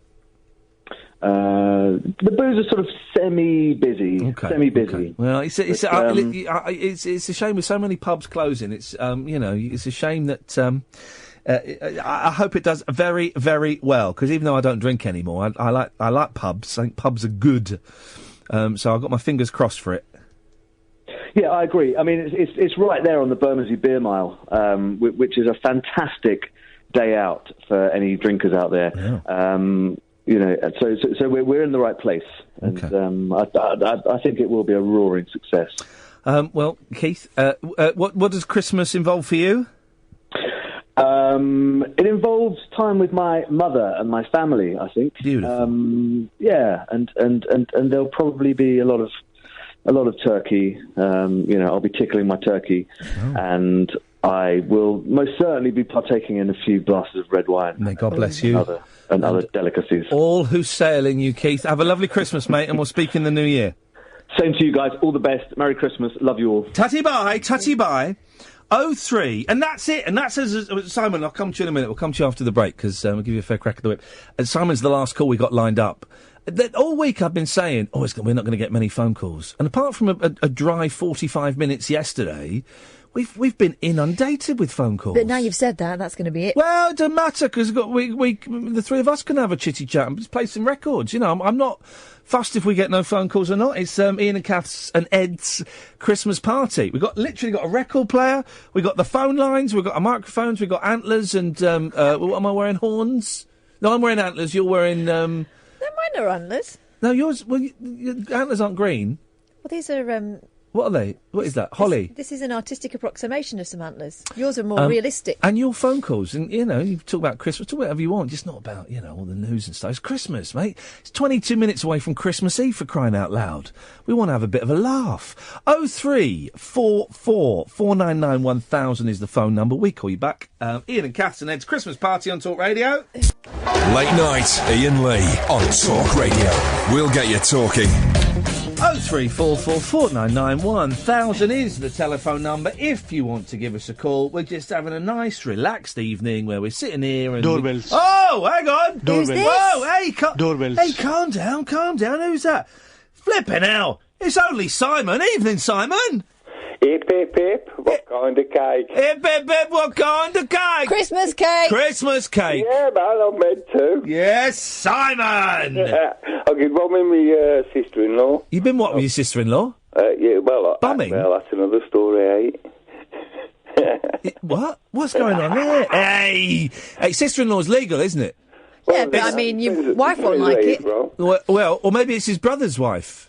Still. What's her relationship to you? Is it your wife's sister or your brother's wife? My wife's sister. Well, oh dear. There we go. And we'll get a bit of chocolate mousse here. Look at this. Yeah, I'm only making cake. Oh, you're making cake with This is all going wrong, man. I don't know what... Is that a euphemism? Anyway, I've revved myself up to ring you over a long time. Wow. Yeah. I've tasted you about. You spoiled us when you come on WM and stuff. Kath don't like it. Kath don't like it. I do like it. What Christmas cake? I'm telling Rebecca. Kath has eaten some of Ed's girlfriend's chocolate mousse, and she pulled her face and then put it as far away from her as she could. Only because it's making a noise. What do you mean, making a noise? What sort of noise? Let's put it in squelchy noise. Put it in the microphone. Let's listen to it. It's making a squelch. That's your. I enjoyed it, Ed. Listen to it. Why don't you like it? Listen to this noise. That's just like a spoon in a crystal. It's like a spoon, like a crystal. Yeah. I've seen that film, The Spoon and the Crystal, and half good. It was, wasn't it? I'm thinking of The Dark Crystal. No, I'm not. I'm thinking of Superman 2. Superman 2? Superman 2. When they were all spinning around like... Yeah. Yeah, man, that was proper. Can you name... that was proper. Let's name some films where people spin around. Breakdance the movie. Oh, that's a good one. Dirty Dancing. Dirty Dancing, Simon? Let's twist again like we did last summer. That's a song. It's a song. Lyric. Yeah. But I'll let you have the Lambada movie. You've got that. Are we on a quiz now then? Yes, mate. We're playing a Christmas party game. Oh, I'm sorry. Go on then. Okay. Films they spin around. Film? Dean? No, that's not a film, mate. I've got a really good one. Hang on a minute. It's my turn. Films where they spin. Wonder Woman. No, it's not a film. Mate, she's in Batman vs Superman. Does she spin to get changed? I bet she doesn't anymore. All right. Films where they spin. I've got a really good one. Around. Oh, Tasmanian Devil. Is that a film? He's in film. He's in Space Jam. Space Jam. Okay. I don't know. How's about The Exorcist? Yes. Yeah, well, no. It's only her head that spins round. No, she spins round as well. She lifts up. She's like... Hang on, Simon. Well, we'll leave that. But Simon's having a bit of a breakdown. What are you saying, Si? Wurzel Gummidge. It's a TV programme, mate, and he doesn't spin. Oh, yeah, all right, man. So the two factors of it, A, being a film, and B, involves spinning, neither of those were achieved in that answer. Well, no, I'm awfully sorry. You should be. Well, very drunk. Yeah. 15 minutes till Christmas Eve. Yeah. That's why I've rung. Anyway, love Iain Lee. Whoop, whoop. Living the dream, smoking the green from the A to the B to the C.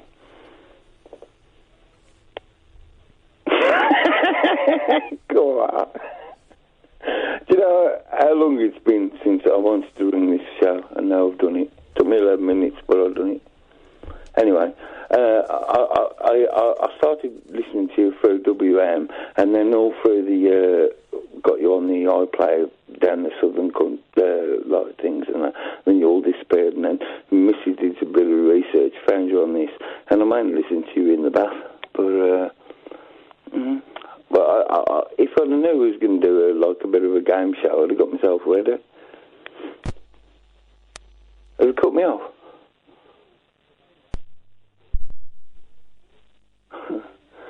Anyway, all right. Chestnuts roasting on an open fire. Come on, talk to me. I'm sure I can hear me on my speaker. Or put me on the podcast at least, so I can do me missing.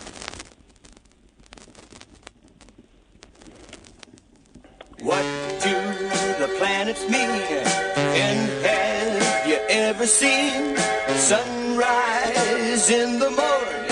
It shined when you were born.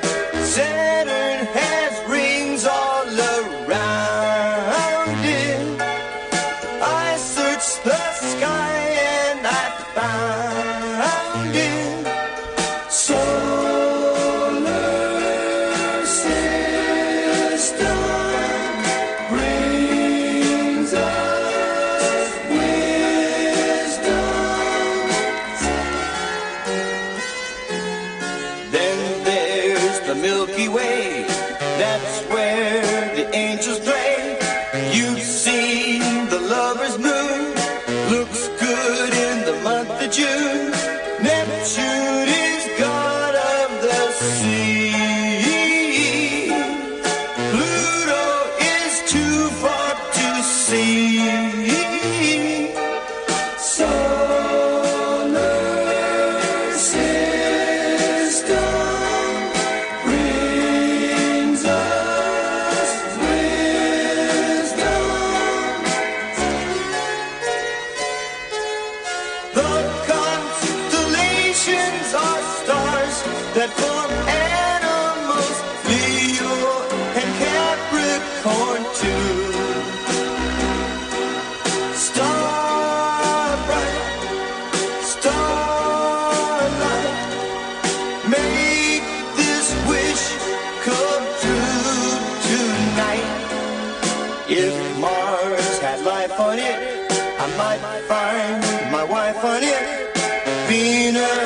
the colors of blur, and think all the stars above. Mercury's close to the sun.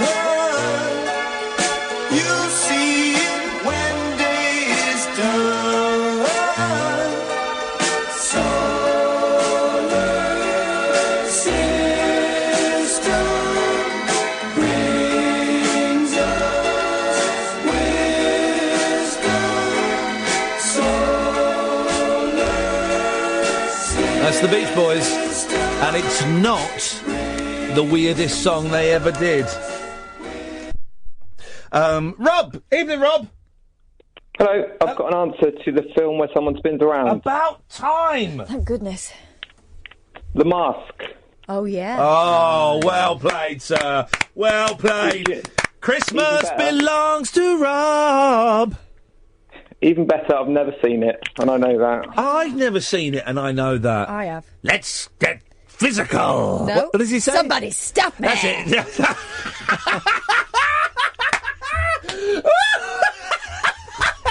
That's exactly what he says. Why did I think... Somebody stop me.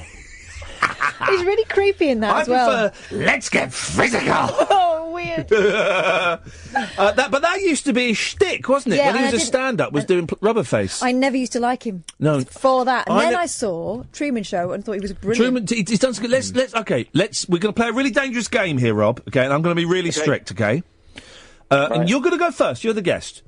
We're going to play the good Jim Carrey film game. Oh. You go first, Rob. Liar, liar.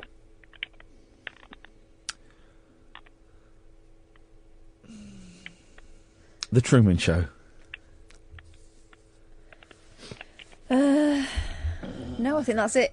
You're out because there's not. No, Ed? there isn't. The Cable Guy. Thank you. Oh, yes. no, that was awful. That was not awful. Cable Guy. Oh, that was horrible. I got taken to the cinema to see that. It was horrible. Doesn't matter, mate. You're out. It's just between the boys now. Go on, Rob, your turn. I don't know anymore, but there's a guy in Men in Black that looks a bit like him, the alien guy that works in the shop. I'm going to cut you off now, Rob. It's just me and Ed now. The last man at the table. Man on the moon. Yes, man. Surprisingly, the one where he plays God. Oh, yeah. That's Bruce good. Almighty. Yeah, Bruce Almighty. Thank you for giving me the title, sucker. 'Cause I didn't know it. I fell for that one. That the mini Snicket one. Unexpected. You're out. Just me. Of course, you could have said Dumb and Dumber. Oh, of course. Yes. I've never not seen the that. sequel. Oh, Dumb and Dumber is funny. But not the sequel. Not the sequel. That's Dumber and Dumberer, isn't it? Yeah, Dumb and Dumber is funny. Oh, look, the Monkees. They were a big influence on the Beatles. It's a good film. It's a very good film. Oh, hang on a minute. I think my... hang on a minute. Yeah, that's right. That's right. Doorbells. Thank you. Jeez. Hassan!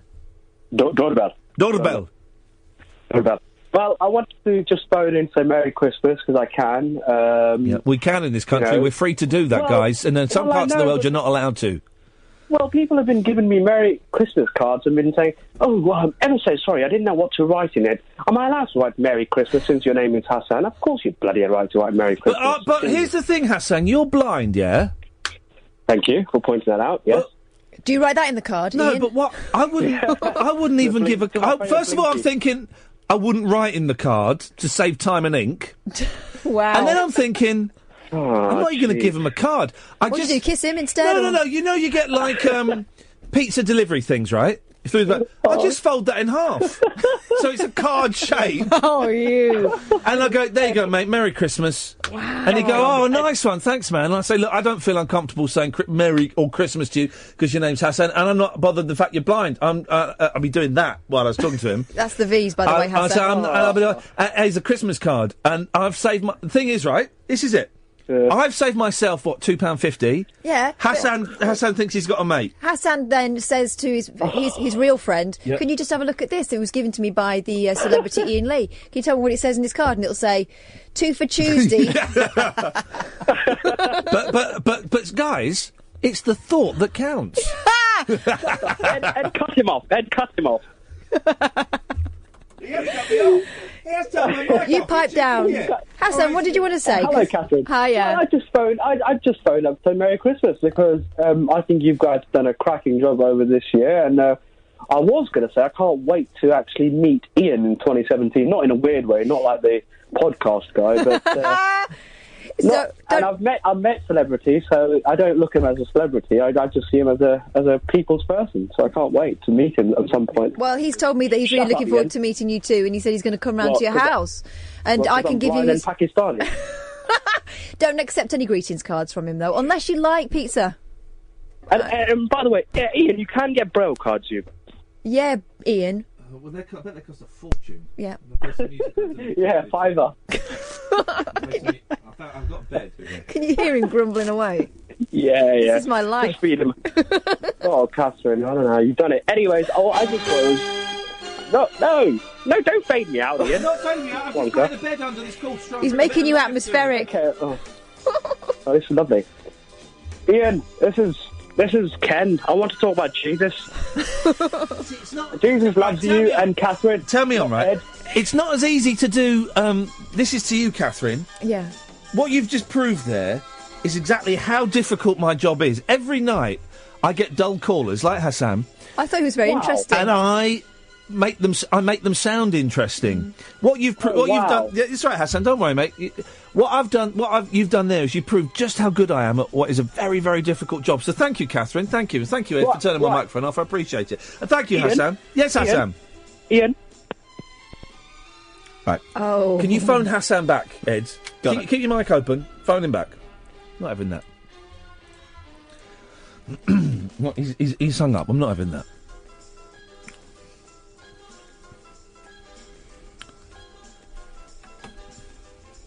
It's ringing. So hope he hasn't dropped That's the phone. what you did to Hi, me, Hassan. I'm putting you through to Iain. When you was talking. Hassan, what happened, mate? No, I cut you off. I cut you off. No, you didn't, mate. I just cut you off, sucker. Sucker! Reeled him in! Cussed out and reeled him in! Iain. This is the thing. It's an equal opportunity show. Able-bodied, disabled, annoying, whatever, you all get treated the same. Iain, it's Christmas. So what? So what? He was getting on my nerves and he got what he deserved. Raymond! Oh, hang on. Raymond! Doorbells. Yes, doorbells. Yes, an interesting thing happens when Ed put me on the hold. He, for some reason, he put me through to TalkSport. Oh, gosh. What was the interesting thing that happened? Boily bites back.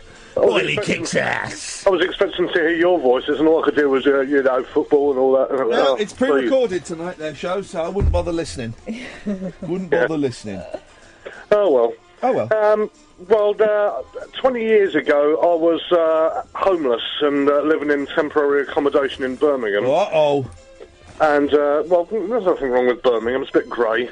Greyer than London, somehow. Yeah. But, all I can do is look back and realise how, jolly lucky I am, to have come this far and got myself out of it. Well, yeah, exactly. You see, we could all end up there at some point if things went against us. So I'm rifling through my records. Sorry. Oh, got any Margot Gurrian there? No, I haven't. Not on vinyl. Not on vinyl. No? I'm afraid it's So we're the first song of. I know exactly what the first song is going to be of Christmas Eve. It's going to be a corker. It's going to be a corker, guys. Raymond, have a lovely Christmas. Thank you, you too. Up yours. We have another hour of this nonsense to go, dear listener. Another hour of Christmas party bonhomie. Woo! What does bonhomie mean? Good manning. Good manning? Yeah. Who does good man? A bonhomme, a good man. Bonhomme. Give him a bonhomme. Good manning. Good manning. Like good good dadding, good manning. Well, good seeing too? Well. Why not? 03, we've got no calls lined up for the first time tonight. The switchboard is empty. No, not doing calls straight to air, I'm afraid, guys. We're just going to see what happens. We're going to sit here and play some more records and do some talking and see where we go. 0344 499 1000. Standard rate. It could be free if included in inclusive minutes. And we call you back anyway. So it don't really matter, guys. Don't really matter. Christmas on Talk Radio. Across the UK, online and on DAB. A radio star is born. You're going to love Talk Radio. Talk Radio. Oh, look! It's 20 seconds until Christmas Eve, guys. Amazing. Actual, proper, bona fide Christmas Eve. Speak to you after the news. Late night, Iain Lee on Talk Radio. We have ways of making you talk. It's actual Christmas Eve. That's nuts, isn't it? I don't think I've done a show on actual Christmas Eve. And someone will prove me wrong. For like 10 years. Gosh. Merry Christmas, Ed. Merry Christmas, Iain. Merry Christmas, Kath. Up your bum. Oi! Let's play a nice Christmas song. Allow me 3 minutes of pure schmaltz, guys. Is that okay? Good.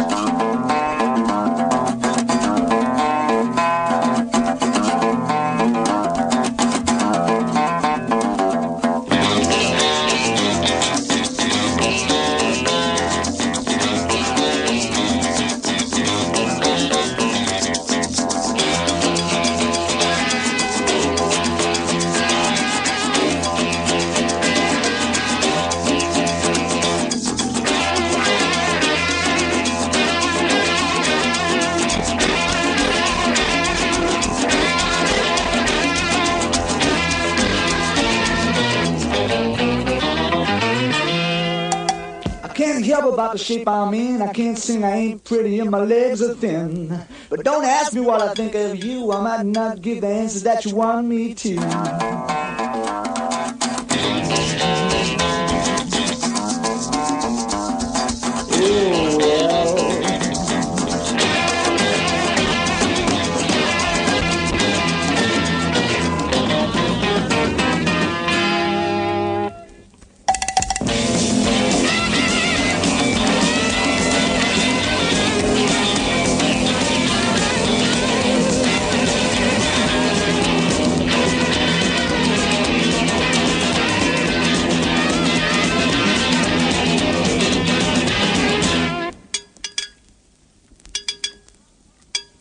Now when I talked to God, I knew he'd understand. He said, stick by me and I'll be your guiding hand. But don't ask me what I think of you, I might not give the answer that you want me to.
There we go. That's how you want to kick off Christmas Eve. Was that Nat King Cole? That's how you kick off Christmas Eve, guys, with a little bit of Peter Green's Fleetwood Mac. 034. There's a jump there. It's because we were dancing. I was dancing around too vigorously, so the record skipped. You were partying too hard, man. I was partying very hard. Good evening. It's Christmas Eve. Merry Christmas. It's our last show for a week. Then we're back on Saturday, the 31st of December for the New Year's Eve show, 9 till 1 o'clock. It'll be more of the same. We'll bring in more records and we'll have music playing in the background. Let me get... This is kind of the equivalent of the last day at school when you pay 50p and bring your own games in, right? Yeah, oh, exactly. It's a proper Christmas. We're having a Christmas party. Get your antlers back on, by the way. Oh, yeah, hang on a second. Let me just put... let me put this on. Let's get a bit of music in the background. Bishy, bashy, boshy. Here we go. This is the only instrumental I've got with me, I'm afraid, so it'll have to do. 0344 499 1000 is the telephone number if you want to give us a call. Although, I listen to this kind of stuff at home. This is Stu Phillips. Remember we had Stu Phillips on, who did the theme tune to Knight Rider? Yes. This is him. This is Stu. 0344. I keep giving the phone number out. No one's going to call in for the last hour of the show. Let's finish it, though, just in case. 0344 499 1000. We call you back. Edward? Hello. Your family are obviously in New Zealand. Yep. Do they send you... When my brother-in-law lived over here before they went back to New Zealand, his mum, Shirley, delightful Shirley, would send a box of Kiwi goodies, including some of the most disgusting sweets I've ever... Are you talking about pineapple lumps again? Pineapple lumps, yeah. How can you say they're disgusting? They're delicious. They're awful. And terrible crisps you guys have over there. Do they not have... What, you mean chips? Chips. Do they not have, like, flavour factories over there? Yeah. Because everything tasted disgusting. I don't know. Have you tried Shapes? What do you mean? They're like little cracker crisp type things. No. They're really good. They've got good flavour. Okay. But do your family... What family have you got back in New Zealand? So I've got dad, 2 brothers and a sister. My brother actually from Slovakia has flown over as well. Huh? So that'd be cool. And it's nice for them. And they're back in New Zealand.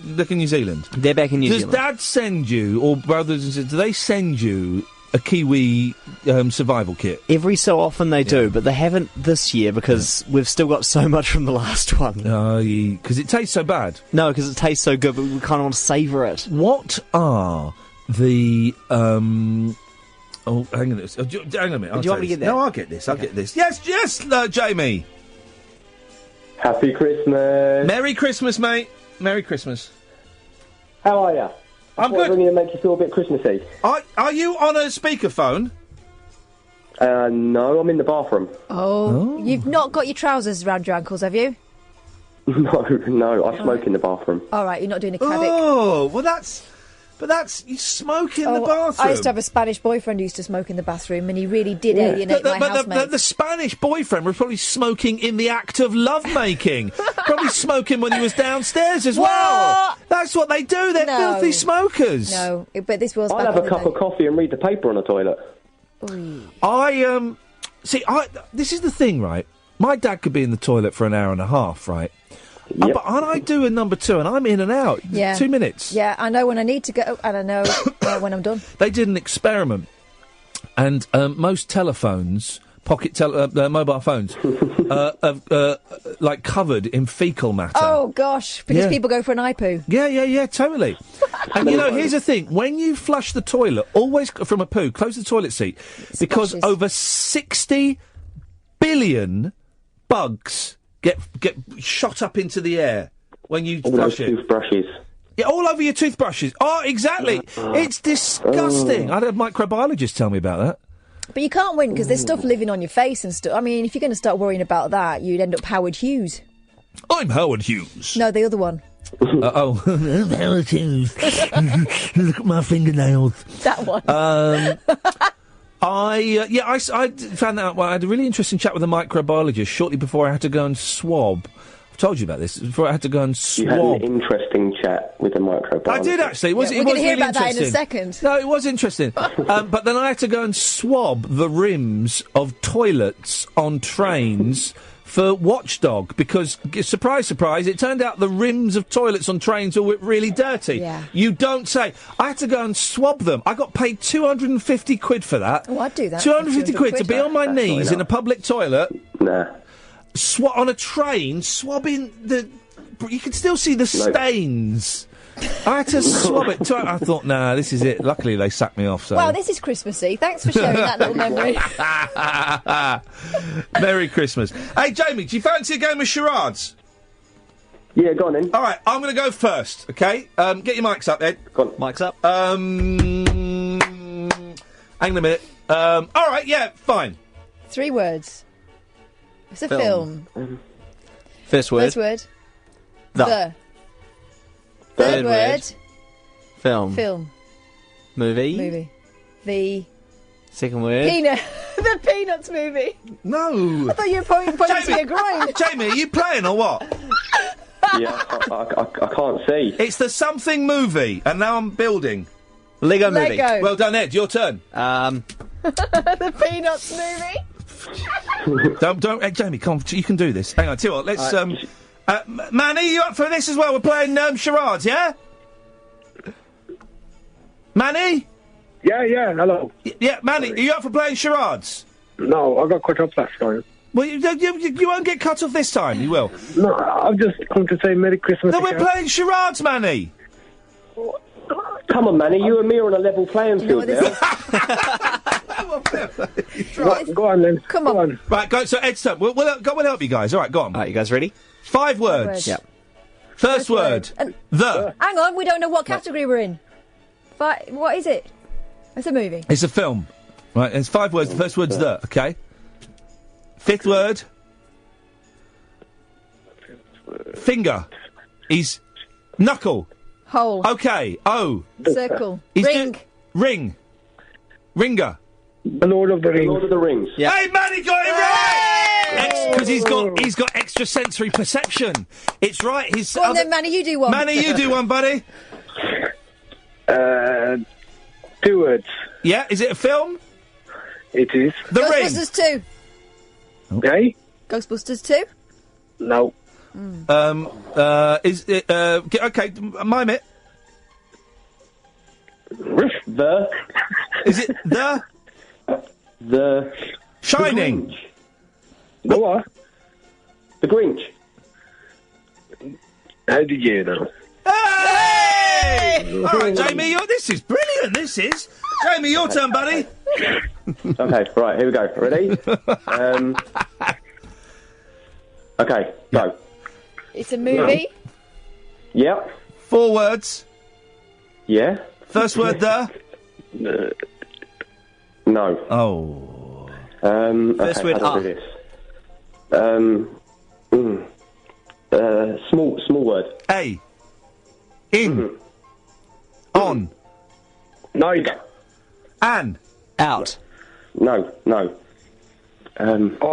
Of mice and men. No. No. Rhymes with bits. Bits. It's a Wonderful Life. Yes. Yeah! Yay! Oh, well, sorry, Kath, we haven't got time for any more. So we haven't got time. And that game was getting a bit boring there, so we haven't got time. Sorry for that. I was going to do Flashdance. I've forgotten your name. Isn't that funny? It's completely forgotten. It's gone out of my head. What is it? The woman. Manny, that was it. Manny, what have you called in for? You've been on already, man. I'm on hold that long. My battery died. Oh, yeah, you disappeared. That was it. Go on, Manny, what do you want to say, man? I just come to say happy Christmas to Kath. She was on the bug. I was not on the bog. You said you've gone for a poo-poo. I hadn't. If I'd done that, there'd be glittering rainbows all over the place, and there aren't any. I went to put the podcast up because I forgot to do it. Ah, he's lying, see? I'm not lying. Go check. It's up. No, Ian. Oh, Ian's always lying. His lips are moving. Anyway, I've come to wish you a happy Christmas and a merry... Thanks for your present, Manny. I'm cutting you off now. Thank you. Oh. Jamie? Oh, I like Manny. Yeah, well, you've got to keep them mean, treat them mean, and keep them keen. That's what you got to do. Yeah. And before I go, Manimal. Yeah, what about it? Do you remember it? Yeah, of course, it was brilliant. It was that posh English actor, and he could turn into animals. No one remembers it. Yes, no one I speak to. Don't try and convince me that's the Mandela effect. The what? Yeah, no one remembers it. I remember it. Or just like I remember Automan and Street Hawk. Oh, see, they're the other two. No one remembers them. Yeah, thank you. Well, one person does. I mean, we just proved it. Oh, look, Ed's all over the place because a phone call's ringing and he knows I'm going to go to an ad now. Across the UK, online and on DAB. Late night, Iain Lee on Talk Radio. We have ways of making you talk. Kath and I really made ourselves laugh just by swapping antlers. We've just swapped antlers. It's really made us laugh. These are the funniest ones, I think. These ones are much better at holding my hair back. These are like proper Alice band. Good evening, dear listener. Merry Christmas. Ian and Kath's and Ed's Christmas party. All we've done all night is play records and talk nonsense. We loved it. That's pretty much it. You can watch us on Periscope, periscope.tv/Iain Lee. You can watch us on Facebook. You can watch me on Facebook. A nice close-up of my face on Facebook. One day we'll work out so we can have 2 cameras set up and we can switch between the 2. That's doable, but it's just working out. It's just getting our heads around how we do it. We'll do that for the next year. But if you go to the Talk Radio listeners page on Facebook, then you can go and chat with other people there. I'm going to delete all my tweets again tonight because I'm enjoying having a clean work surface. Yeah, and I'm going to try. My aim, and I'm not going to beat myself up too much if I don't. But my aim is not to tweet until we get significantly closer to the Christmas Eve show because Christmas Eve. New Year's Eve. Sorry, New Year's Eve. It's actual Christmas Eve now. Imagine what a magical day this is. What are your girls going to be like later on? Are they excited now? Exciting times because on Christmas Eve, my girls always get a letter from Father Christmas. Oh. Saying that he's, what he's noticed that they've done that's been good this year and that he needs them to go to bed nice and early. So they will be getting a letter from Father Christmas early doors. And I keep them, so I've got a little stash going. It's quite cool. Do they hear Father Christmas when they're in bed? No. Oh, Father Christmas quite often walks outside our house with you hear sleigh bells. No, that would be oh no, that would frighten them. Well, the first time Father Christmas did that, yeah, there were tears. There was some fear. There was some real tears. I don't like it. Make it go away. Mine went through a phase of not wanting Father Christmas to go in their bedroom, which I get. It's a weird idea. Yep. But he's allowed in this year. I think they may have set some traps. Oh, my phone's on the thing. I've recorded how tedious it is having children today. I'll play it for the New Year's Eve show. I think they're going to come on the New Year's Eve show. They're staying up, so we'll give them a call, the boys. But it's just, I was just sat at the dinner table with them, and they're just counting. So they're counting, the youngest is counting 49, 30, 50, 51, 52, 40, 60. Then they're going 60, 70, 80, 90, then infinity. It just goes on and on and on. Mine are very into the alphabet at the moment, except little Lynn does get it wrong in quite a... Well, she says Jew instead of Q. Oh. Trying to drum that out of her. Yeah. But she will insist on Jew. That's inappropriate. Yeah, that is really... Yeah. Oh, hang on, there's someone at the door. Hey, it's William. Merry Christmas. Merry Christmas, William. Ho, ho, ho.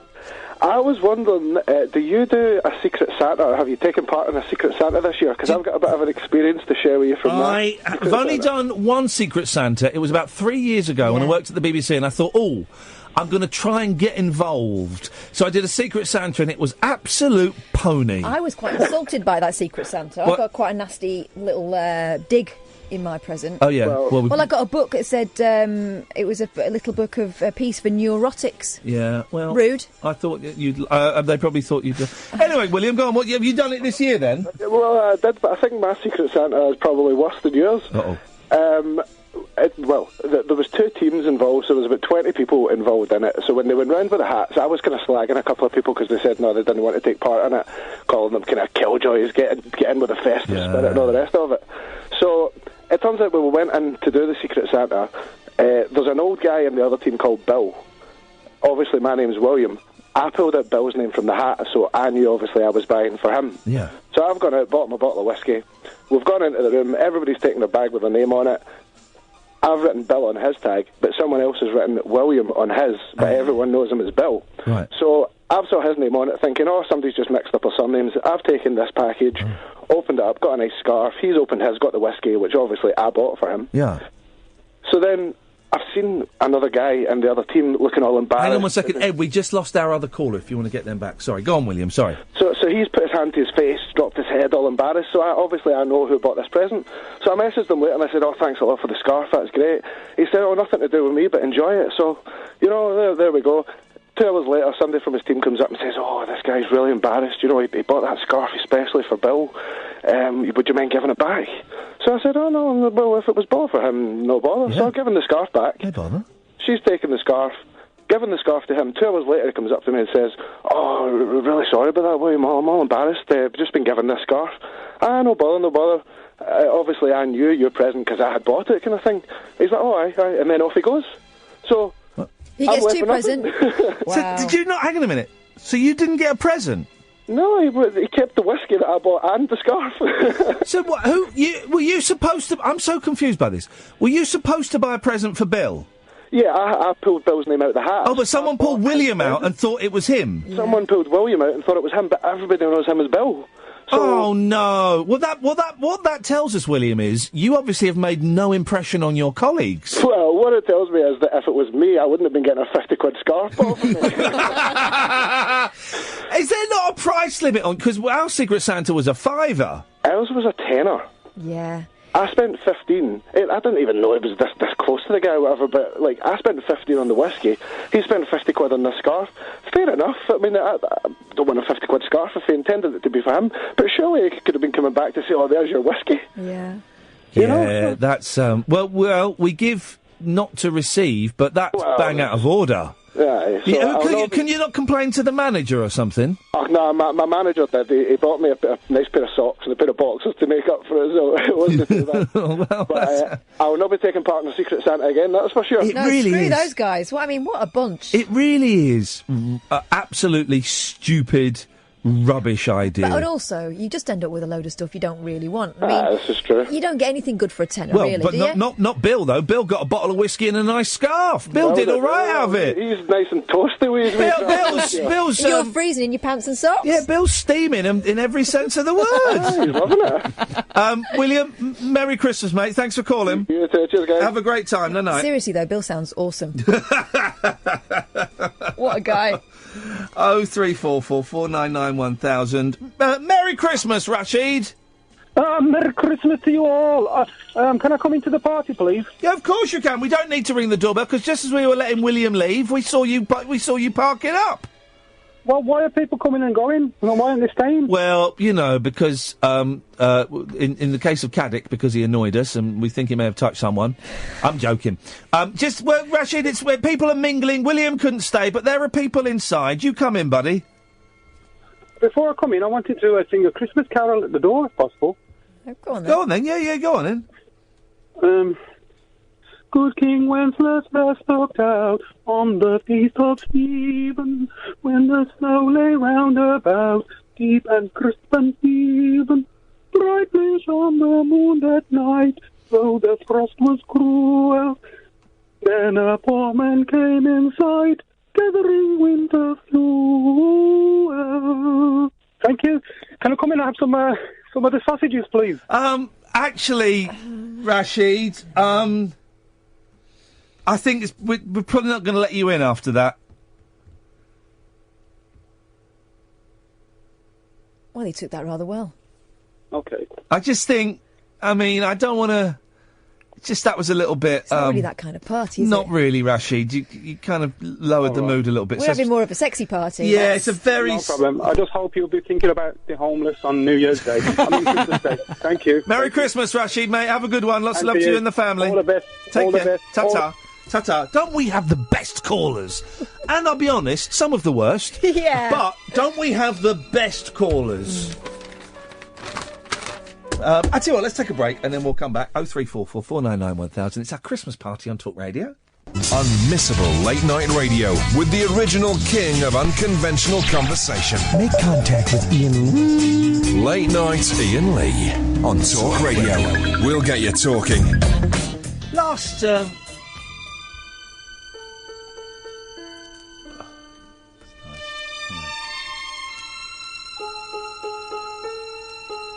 What song is this?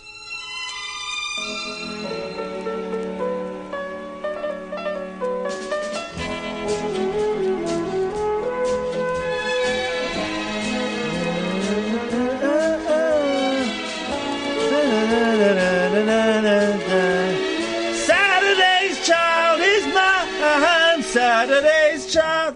Couldn't work out what that was. Don't know that. It's an obscure one. 0344 499 1000. Iain and Kath and Ed's Christmas party. We're sat here playing records and Ed, do you own a record player? No, not personally. No, you don't. There's one at Dad's place. Compact discs? You got compact disc player or are you all MP3s? I've got a laptop that plays CDs. That's the closest I've got really now. Do you know that Spanish boyfriend I used to have? Yeah. He used to... You got some glitter on your Spectrum. You couldn't say compact discs. You used to say compass dick. Compass dick. Kathleen, I want to play compass dick while I make love to you. But before we do that, I smoke cigarette, then play compass dick. This is the same guy who used to buy 2 kebabs and have one in the fridge for breakfast. I want 2 kebabs. Charming. I want 3 kebabs. No, stop it now. My housemates hated that guy. Do you still use your record player? This is the first time I've used mine in absolutely ages. Absolutely ages. I gave the dance set a little spin the other day and I really enjoyed it, but I don't use it as much as I should. I've got 3 record players. This is a cheap little tatty one I bought for the boys, and it sounds rubbish, but it's great for this because it's got an aux out, so you can plug it into the desk, or I can plug it into better I've speakers. got one of those. They weren't expensive, were they? No, like actually, I've got quid. 4. I've got 4 because I got one for my birthday from the boys. That's a little bit nicer than this. One of those ones that looks like made out of wood picnic box. Yeah. And again, it's rubbish speakers, but if you plug it into the TV, it sounds blinding. I've got a lovely dance set that I bought ages ago for about 100 quid on eBay, and then I've got my nads. Wow. Got my nads, which is when I first got TV money, I went and bought a really nice stacking stereo system, nads. It cost about £1,000. Double tape deck, had a radio which I've chucked and wish I kept. Your mixer, your CD player, and your turntable with preamp. Oh, it's beautiful. Built to last, those things. Exactly. And that was 14 years ago. The CD player, sometimes you've got to knock the CD player to get it to play, because if you put a disc in, it'll just spin sometimes. Give it a wallop, bish, bash, bosh, it works. And it sounds absolute. And I did geeky for a bit. I fixed the speakers, because years and years ago, I pushed in the tweeters and the woofers. The tweeters are pushed in. And it sounds beautiful. You can't beat a meaty pair of woofers, can you? Yeah, it sounds absolutely beautiful. There's what's the Sparks album where they do a pun on that? A tweeter and woofers clothing, I think. 0344 499 1000 is the telephone number. We're not here next week, but my mind's gone completely blank. But we will be here on... No, who is it doing that? It's going to be Bob Mills. Bob Mills, that was it. I was trying to think Except for Monday. Who's on Monday? It's you. The best of you. Robo you. Thank God for that. I'm glad you said that. I was thinking, what? Hang on, is it? Bob Mills, absolutely brilliant. Well worth a listen. And I was quite intimidated when I heard that I'd be producing Bob Mills, but he's a really lovely fella. He's just a bloke who likes to chat. Yeah. Which is this is the thing, right? Doing phone-in radio, speech-based radio, it's not that difficult. It's really simple. You just need to be able to chat. And that's it.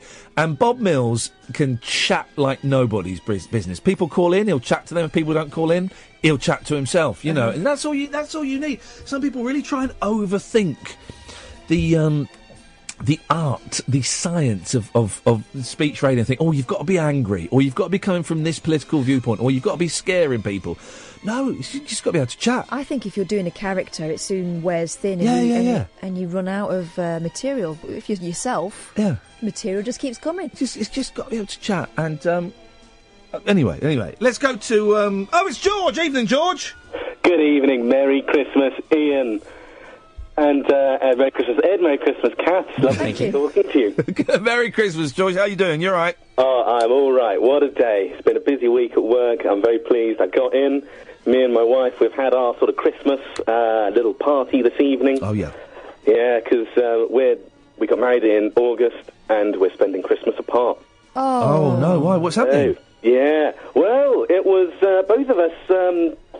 she lives near, she lives in Chesterfield. I live down near Portsmouth. And so we wouldn't, we had to toss a coin and see who was going to go where. And then it turns out my mum and dad weren't doing presents this year. So she decided none of that, going back north. Oh, blimey. Go where the gifts are. She's not stupid. Entirely true, no. But none of us wanted to, not be with our mums and dads at Christmas. It is weird. The first married Christmas, or the first serious girlfriend-boyfriend when you're living together, where the compromise, that conversation, well, where are we going to go? My decisions are always slightly easier because my mum's so ill that she lives in a care home. We ain't going to go there, so we go to my wife's and we bring my mum. I go and pick my mum up about 10 o'clock in the morning, and she stays with us until she gets tired. So it's kind of it's kind of sorted. But yeah, that And that must be awful for the parents as well. The first Christmas, the son or daughter says, yeah, we'll see you on Boxing Day.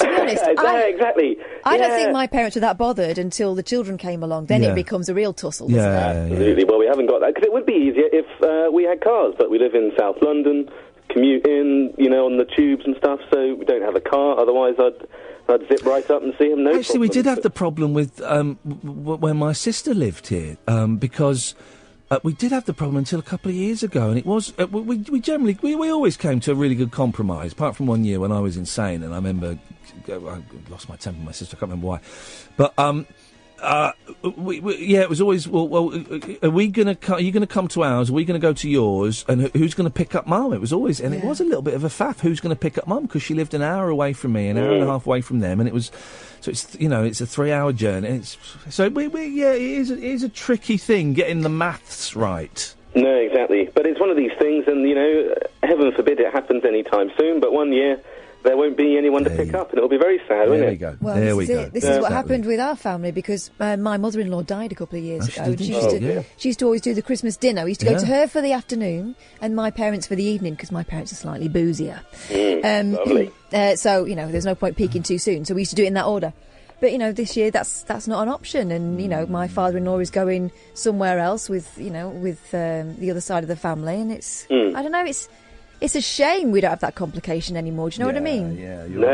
Well, me and my brother used to drive up. Dad would go and get Granny in the morning while we were at church, and then after lunch, sort of 4 o'clock, 5 o'clock, me and my brother would drive her back, and it'd be one of the best parts of Christmas. And she got to be 100. She used to have a pet monkey called Kayli. And we'd hear all these stories about what she'd be getting up to. Why did she call it Kayli? Did it used to drink? No, that means sherbet. I don't know. Kayli means drunk. No, but Kayli is sherbet. What do you mean? Yeah, but if you get Kayli, you're drunk. Yeah, you have a few sherbets. Yeah, you're drunk. Oh, well. I don't understand what we're arguing about. No, but because Kayli, the first... I don't know if that's... Hang on, George, back out of this a minute. Right, Kayli means sherbet to start with. Yeah, then it got to mean drunk. Yeah. From sherbet. But so then you were incorrect by saying, no, it means sherbet. Yeah, but she probably didn't call it drunk. She probably meant like the sweets. Well, let's was your gran a out. boozer, George, is what we're asking?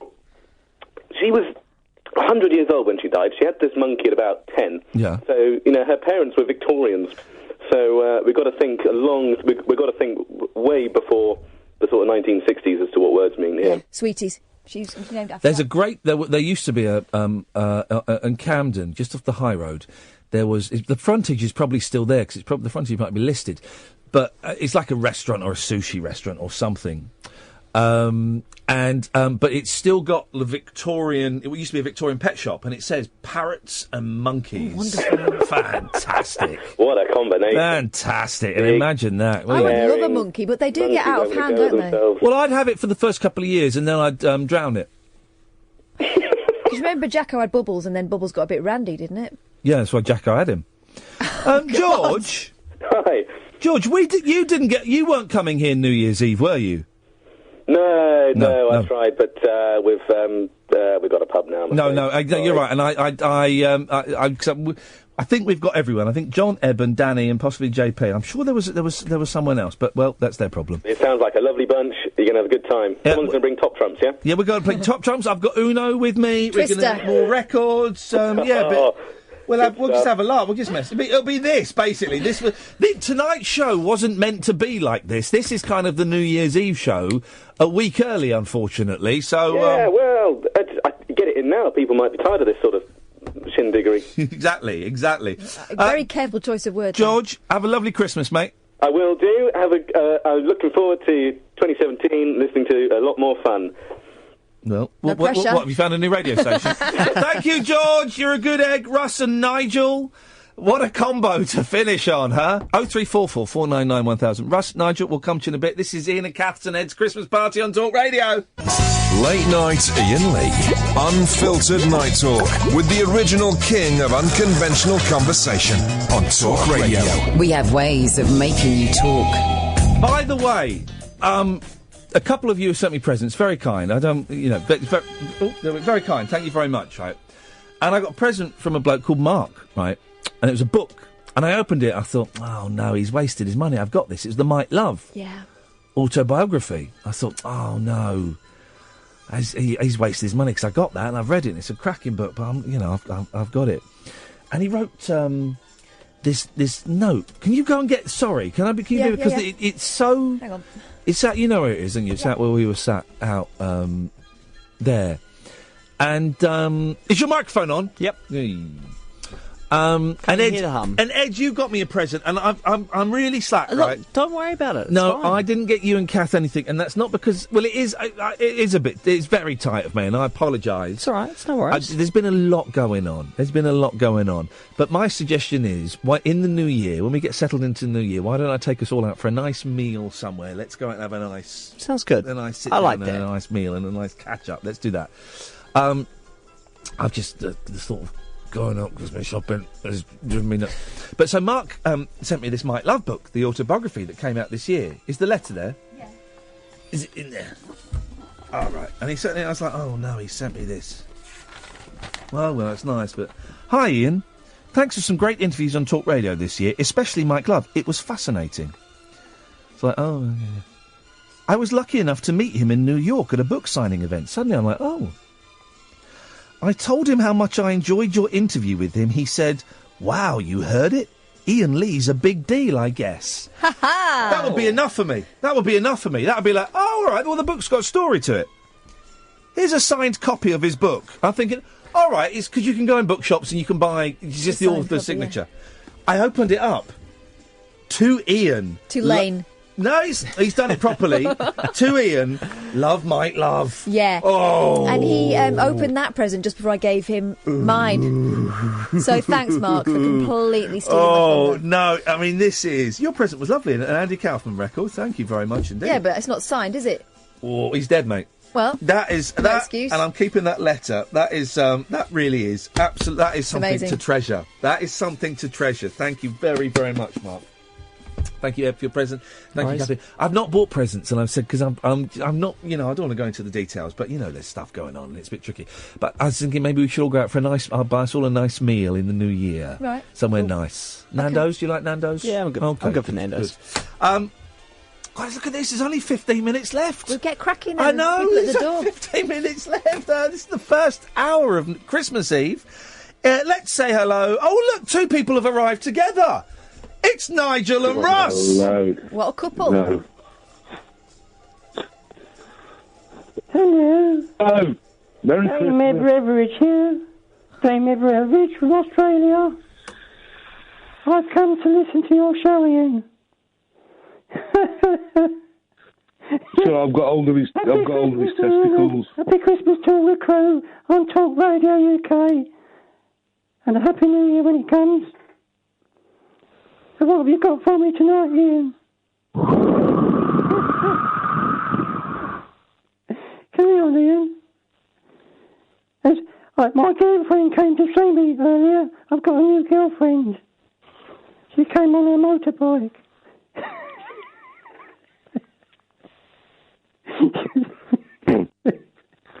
Yes, Iain.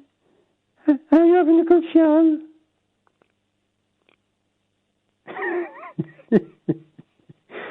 Hello, Iain. I've just come down from Scotland. Hello, Nigel. It's Miley Cyrus here. Hello, Russ. Hello, Russ. Are you Russ from Talk Radio, Talk Sports? Miley Cyrus. Hello, Nigel. You're my favourite fan. Yeah, I like Miley Cyrus. Yeah, it's Miley Cyrus. I've got my guitar tonight. It's Miley Cyrus, it's Miley Cyrus. I listen to her records all day. It's dirty words, How are you, Iain? You all right? Iain, he hasn't gone for a pee, has he? He's just lining up the Boney M track. Oh, it is right. Yeah, I recognise your voice. Yeah, how are we doing, Russ? All right. Oh, mate, Miley Cyrus was on it just talking to. Are you watching much TV? There's a lot of good programmes. I saw Eric and Ernie not so long ago on the TV. Eric and Ernie. I've been mainly fiddling with myself, Nigel. Oh, and Madonna was on. All about divas, disco divas and different girls on this programme. It was good. Good it was. I think he's letting us carry on with the show, isn't he, Russ? I don't know where it's from. I don't... Last time I went on and sang a song, he went for a pee. Hello, Catherine. Happy Christmas, Catherine. Merry Christmas. Merry Christmas, Ross. Merry Christmas, Nigel. Wait, are we still on the air, do you think, or have we been cut off? Well, I don't know, mate. Your guess is as good as mine. Well, have you heard my Mrs. Doubtfire? Have you heard my Mrs. Doubtfire? Where's my fader? Did you like my videos? The ones that Iain did. Oh yeah, very good, mate. Very good. They were good, weren't they? They put them together. They were funny. They put all the bits and pieces together with and the Lindsay Lohan one and the Miley Cyrus one. Excellent. They're good videos, weren't they? Yeah, super, mate, super. I sold I sold nearly 270 albums. Yeah, and I was one of the stupid fools who bought one. I want me back. Yeah, it's all in about in a month. That wasn't bad, was it? Yeah. My bloody hard earned cash for your bloody crap, Nigel. But I don't... I'll tell you what, they keep putting the Carry On films out. I'm annoyed about that because they keep flogging out the same Carry On films at Christmas, like Carry On Camping. I'll tell you what, Nigel, hang on a minute. Russ, your phone line's absolutely awful, mate. Go and stand near a window or something. Nigel. Yeah. You got your guitar? Yeah. Do you want to sing a little bit of Miley Cyrus live? Haven't I been on yet then? No, not yet. Oh. All right, well, yeah, but strung in my guitar.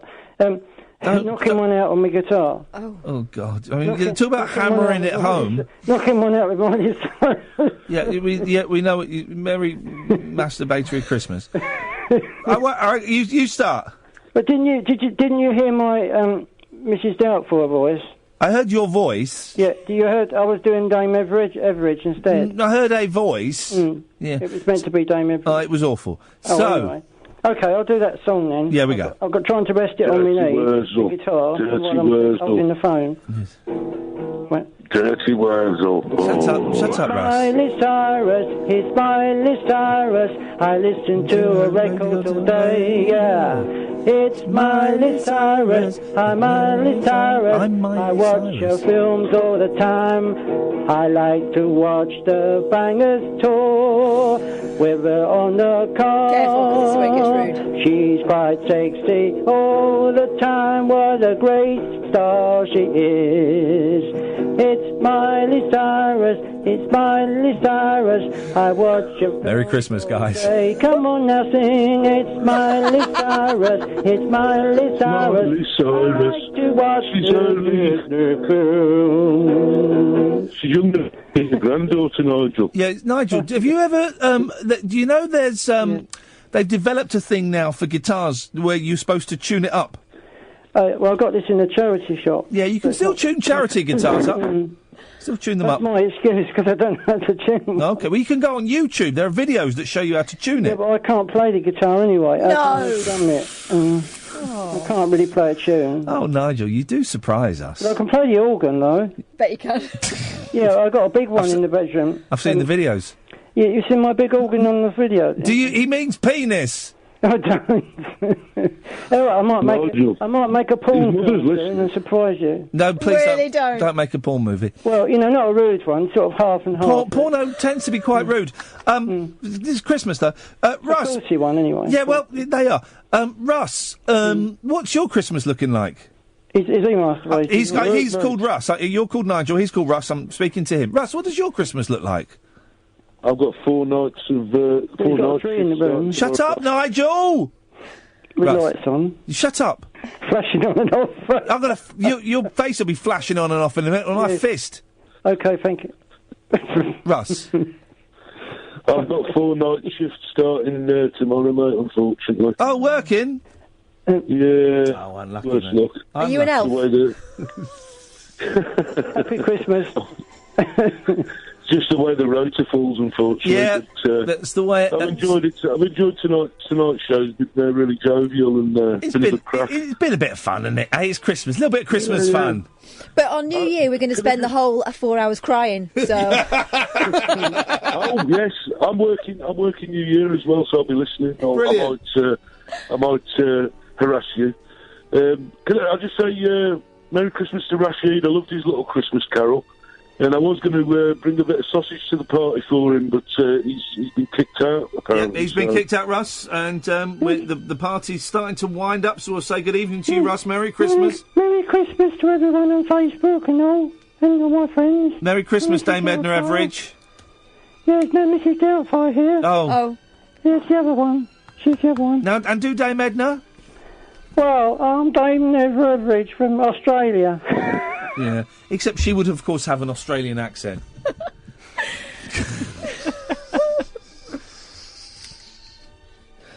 Oh, flipping hell. Oh, Merry Christmas, everyone. Merry Christmas. We've only got 5 minutes left. We're done. We've kind of rattled through. This is what a perfect Christmas Eve show should be, although I will be honest, this is how I imagined the New Year's Eve show. I wasn't going to play any records, so I was going to play one record to make sure it worked. And well, it works. It works.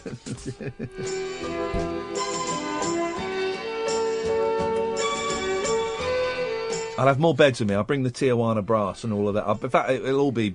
I'll bring a couple of singles, and the rest of it will be all the beds. I'll and you drop bring some fat beats. Yeah, bring some... Well, please don't, because they do half stink. Roses, glitter and rainbows. Hey, what has happened to Rose's chocolates? Oh. The wrapping, what is that about? That's not right. No. What is that about? Is that because the Americans own Cadbury's now? I bet it is. You miserable American gits. That's not how we do things. No, everyone... I was going to say boycott Roses, but they might be advertising with us, in which case, go and buy as much as you can, but internally boycott them. Because that is not the proper wrapping. Roses have got bad memories for me at Christmas. Puking? No. Oh. I used to always wait until my sister had eaten all her chocolates. Yeah. And then I'd crack mine open and eat them in front of her. Your chocolates? Yes. Then one year, I did that trick and I opened them, and all that was inside was like all the rubbish ones, like coffee creams and that. And I thought, how has she done that? The sticker is still on the top, you know, the little rose sticker. How's this happened? Yeah. She got up through the bottom. She burrowed in from the bottom. Tricky Vicky. Tricky Vicky. Well, I'm going to get her this year. Yeah? Poison her? Yeah. That's the way. Well, actual poison her? Yeah. That's weird. No, don't do that. Well, she won't mess with me again, will she? Well, that's Tricky Vicky. Up through the bottom. Sicky Vicky. Huh? Sicky Vicky. Sicky Vicky up through the bottom. Actually, she's not well. So big love to my sister. Yeah, lots of love to that horrible, heartless cow that is your sister who goes up through the bottom to sneak out the shops. To tamper with my roses. We'll have You thought yesterday's show was rude. You ain't heard nothing. You ain't heard nothing yet. I think those tapes are now safely lodged with Ofcom. And then we get another one. Our future and our fate. Let's just hope that the guys at Ofcom have a great Christmas. So when they get back on the 1st of January, they're in a good mood. Otherwise, we're in big trouble. Guys, that's it. Yeah, that's it. It's the end. No, I'm not going to look back on the year because we'll do that on New Year's Eve. When we're crying. Yeah, well, there'll be some tears. There might be some tears on New Year's Eve. I hate I hate. Well, this is it. This is what I want. I want the New Year's Eve show to be a New Year's Eve party for people who hate New Year's Eve. I hate it. You hate it. Eddie, you're not. You're in Hogmanay, aren't you? Yep. I'll call in though. Yeah. Please do. You'd be very welcome. Cut you off. Yeah, exactly. I look forward to it. I know at least 2 of the people that are coming as our guests also hate. Shall I bring gin just to add to the mix? No. But, because New Year's Eve is a very, very weird thing, that forced jollity. So it's going to be a New Year's Eve party for people who don't like New Year's Eve. I've been told we can't do the death predictions for 2017. I'm glad. And that's a more mature me, because I ran it past my boss. And he went, Ian, no. I went, OK, thank you, Denny. But what we can do is I want to celebrate the good things that happened to you in 2016. Okay, not necessarily the world things. I don't want to do a miserable look back on David Bowie. All of that. Let's celebrate. Let's make it micro, right? Instead of making it big, let's make it micro. So I want you're welcome to call in and celebrate all the tiny good things. Maybe you got like a really good exam result, or you got like a B+ for an essay, or your sister had a baby, all that kind of stuff. I want to celebrate all that. We can get a little bit schmaltzy. We'll do predictions for 2017, not celebrity deaths. But we'll do some predictions for 20... Us getting sacked. Yeah. We'll do that. And what we'll do is, let's be optimistic, right? We'll do the predictions for 2017. We'll write them down. We'll put them in a sealed envelope, and we will open them again on New Year's Eve 2017, 2018. It's optimistic. We'll still have a job, particularly after last night's show. And we'll just play records and play silly games, and people can phone in and have a laugh. And if you're having a party, you can phone in and play a bit of the party. It'll be what it'll be. Yeah. We've got 4 hours instead of 3. Merry Christmas, Ed. Merry Christmas, Ian. Have a lovely time. Will do. See you guys next year. Merry Christmas, dear listener. I hope you get everything that you had. I hope you have a peaceful time. And you have a lovely Christmas. And up yours, Catherine. Yeah, same to you. Night. We've got Christmas all wrapped up. You will not be getting a tattoo for Christmas. Yeah. Talk Radio. We'll get you talking.